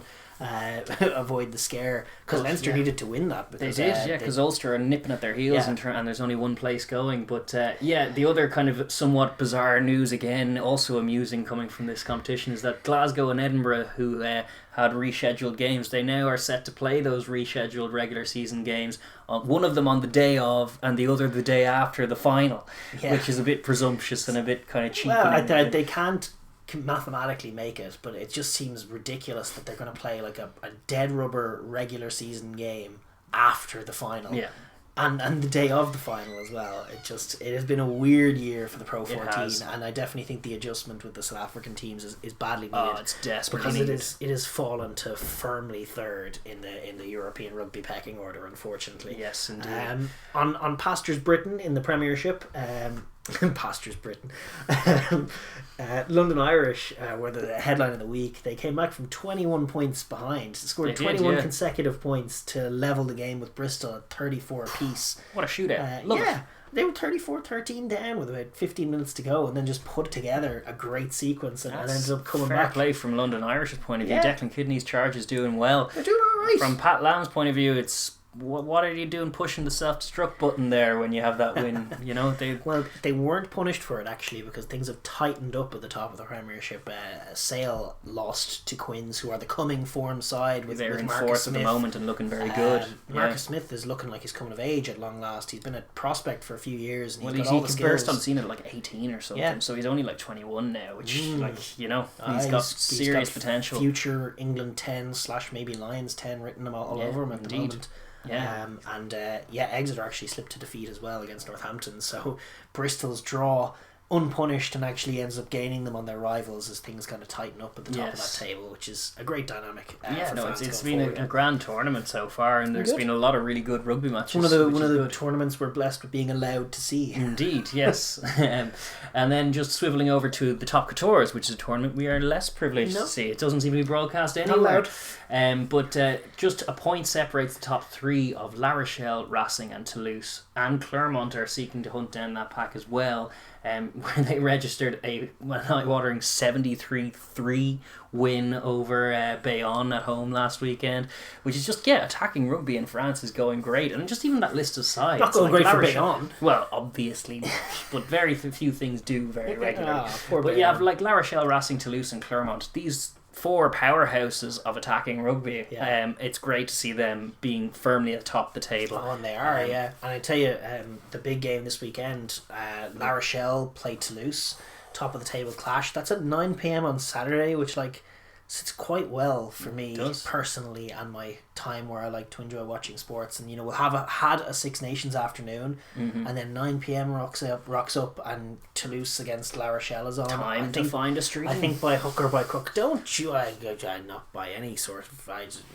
Maybe we'll find a way to watch it. Who knows?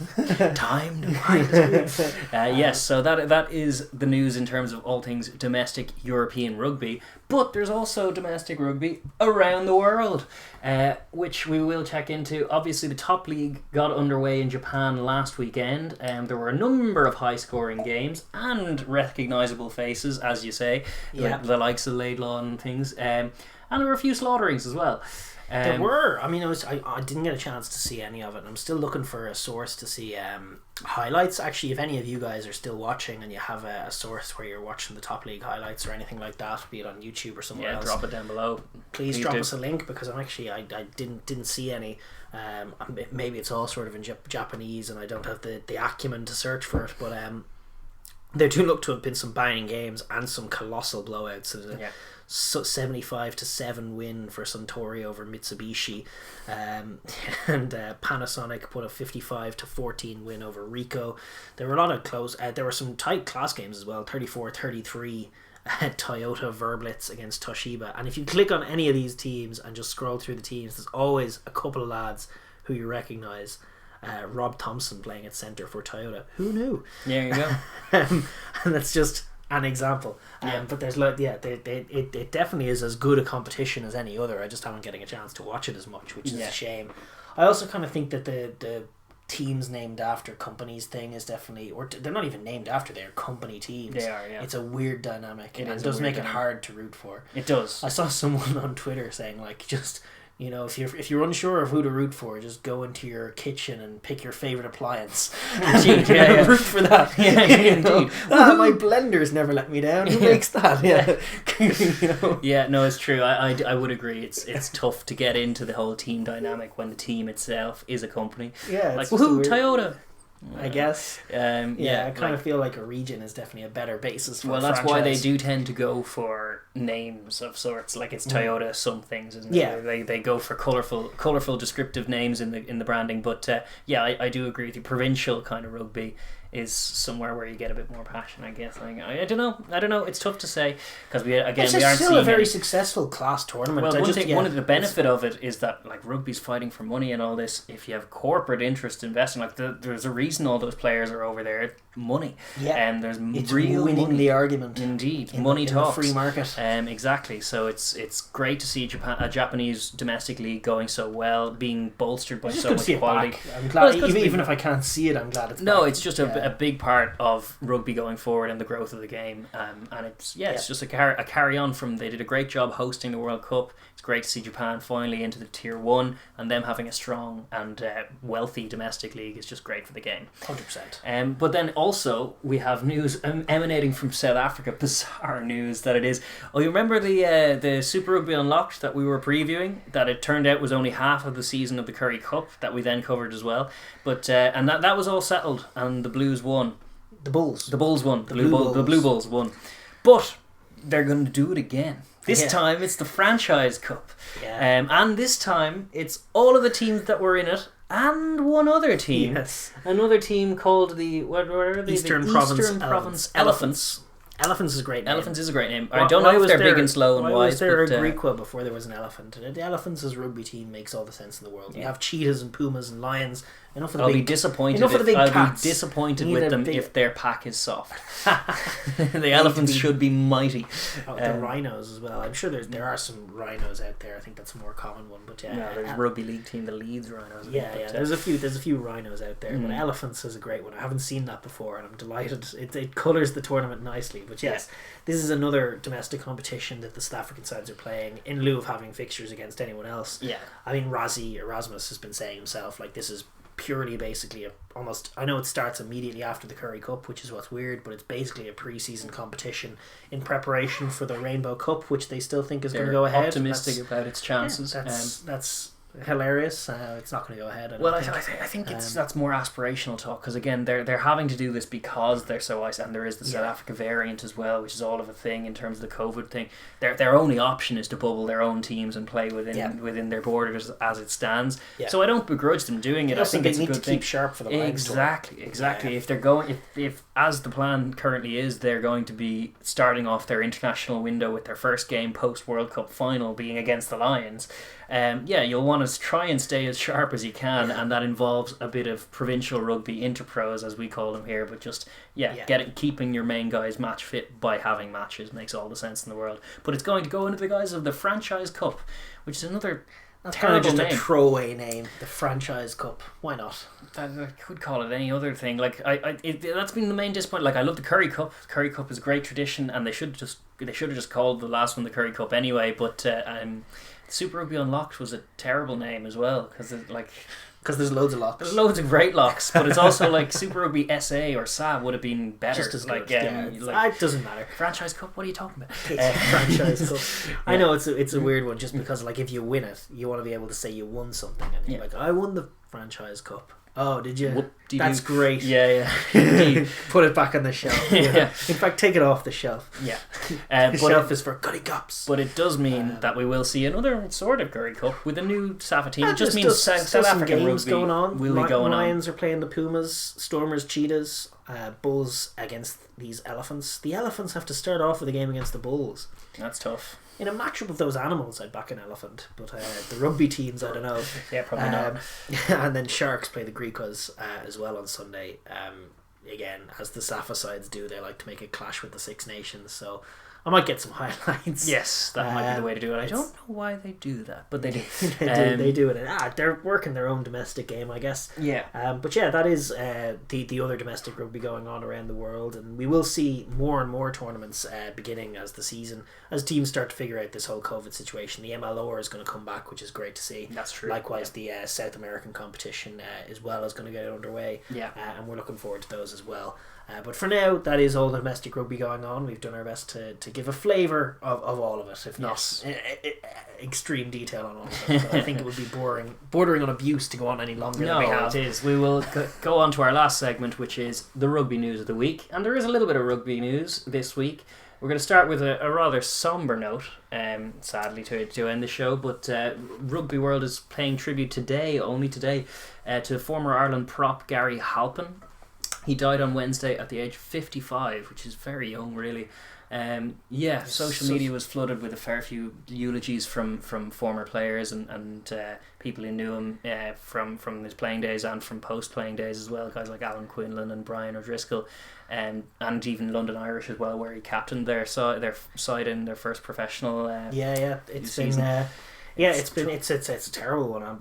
He was, by all accounts, a cracking character. He won 11 caps for Ireland between 1990 and 1995. He played in both World Cups, 91 and 95, as a tight head prop.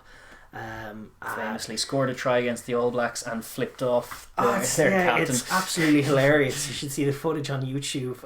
Apparently Sean Fitzpatrick was kind of needling the Irish players a bit and sort of calling them paddies, etc. Right. And so he scores this little set piece try, comes crashing over and goes, It's just hilarious. It is a proper Irish prop manoeuvre. And apparently he was sort of dining out on it for the rest of his life, and was always just great crack. And obviously I didn't know him, obviously, but it's always sorry to see a guy like that go, a great player in his day, and go at such a young age as well. Just sucks. It's terrible news from that point of view, but obviously you just seemed to have been just an awesome presence and an awesome player and a great servant of the game and just great character to have known, I believe. Indeed. And also just a little tidbit, he'd actually represented Ireland in the hammer throw as well. Rugby was not his only athletic pursuit. He was at the track and field in 1987 in the World Championships in Rome. He represented Ireland too, so hammer throw to tight head is reasonable. But he was a great player and by all accounts a great bloke, and so it's just really sad news, and hearts go out to his family and those who knew him. Rest in peace and all of that as well. Yeah, it's a shame to see that happen, but that did happen, and it's important to pay tribute to these guys who gave the game a lot as well, I guess. In other more sort of less depressing news, the EPCR have announced a revised format for the Heineken Cup and the Champions Cup and the Challenge Cup.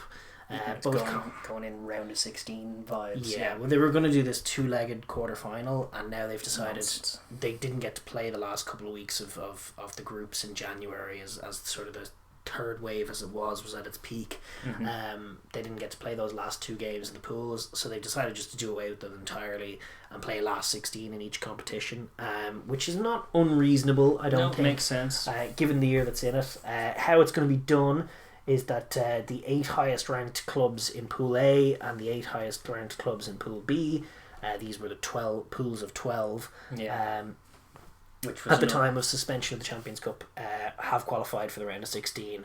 That's just the way it is, and the home field advantage is going to be awarded to the teams whose results were not impacted by COVID-19, if that makes sense. So none of the 28-0 wins count, but the teams that won their opening 2 games do get home advantage, and they're the only ones guaranteed of it. That's Racing, Leinster, Wasps, Bordeaux and Munster each guaranteed a home fixture, and then the rest is going to be done by a draw. Which seems reasonable. As it's been a year of compromise, and we're all open to compromise. Sure, the format of the tournament originally with those big pools was a compromise because COVID as well. So it probably doesn't make much sense. Obviously, there might be some teams who missed out who would disagree. But that said, if you find yourself outside the top 8 of your pool a couple of rounds into a 4-round melee, I don't think you've anyone but yourself to blame. I think one of the other stipulations was you can't get drawn against a team of your own from your own league, but you can be drawn against someone from the same pool, because again 12 it doesn't matter. It doesn't matter. That's all fine. Those games are going to happen, I believe, on the weekend of April 2nd. As it stands, so hopefully that does all go ahead, and then we're just going to have great knockout rugby. 4 rounds of knockout rugby, why not? Exactly. I say that seems like a good solution. It does. Another couple of tidbits before we wrap up the show. Johnny Sexton was speaking. This has sort of been Irish news. He's been sort of hinting at a pre-World Cup retirement. He was basically saying he doesn't know how long he's going to go on, and it generated a lot of headlines over here, and then he's sort of backtracked and say, it was a throwaway comment, I still want to keep playing as much as I can.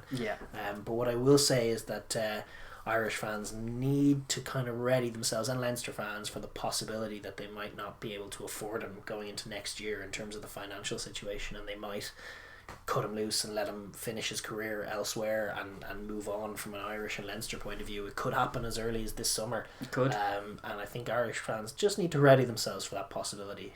Not that they necessarily aren't ready, but some are baying Sexton, for it. some are baying for it, but those guys are wrong. Sexton's definitely the best 10 in the country, and he might be finishing up for COVID reasons as much as anything else.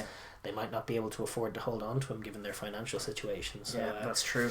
That could happen with Sexton. It's a bit of a dampener one, but to be honest, it's getting to that time. The bell tolls for everyone. He's just an older head out there now. He could still do a fine job, I think, for a season or two somewhere in some club a la Rob Kearney. He could join Rob Kearney and replace John O'Lansdown in the Western Force. He could get the band back together. Play in the MLR, play in California. Could do that. Options are endless these days, and I certainly don't think it'll be the last we see Sexton if he does move on.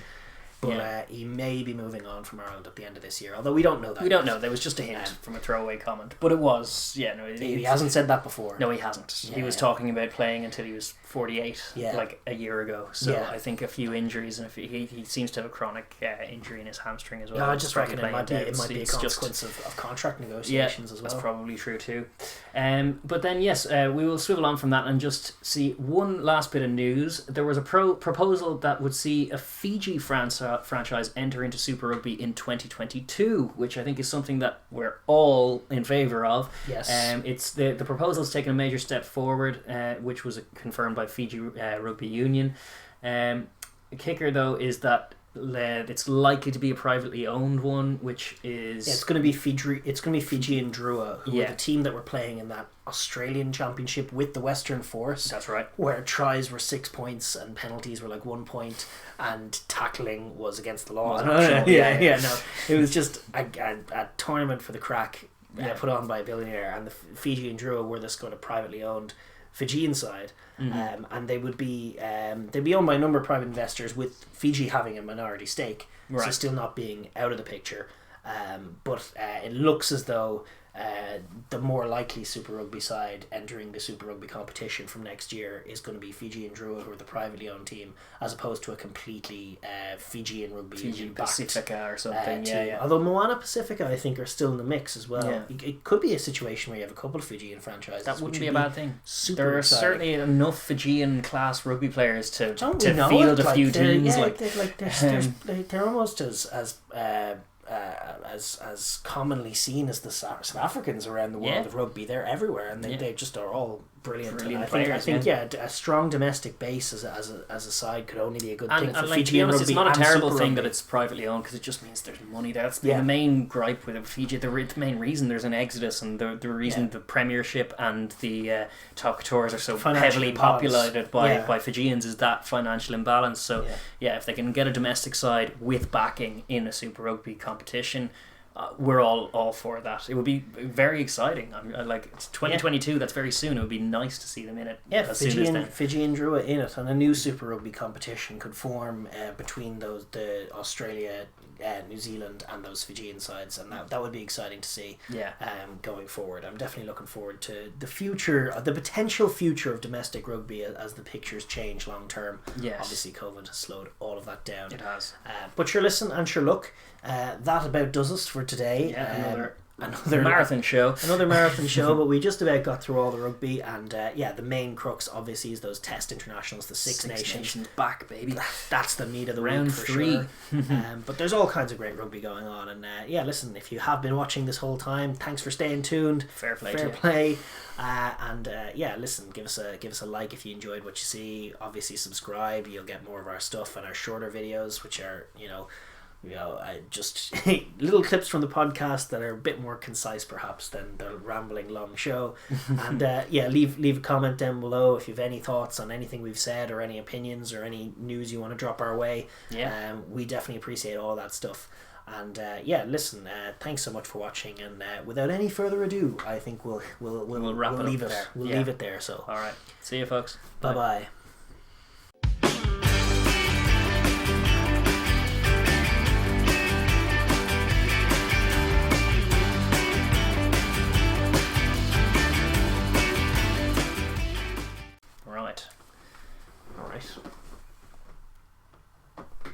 Oh, just kicked off the edge. That wasn't too far away,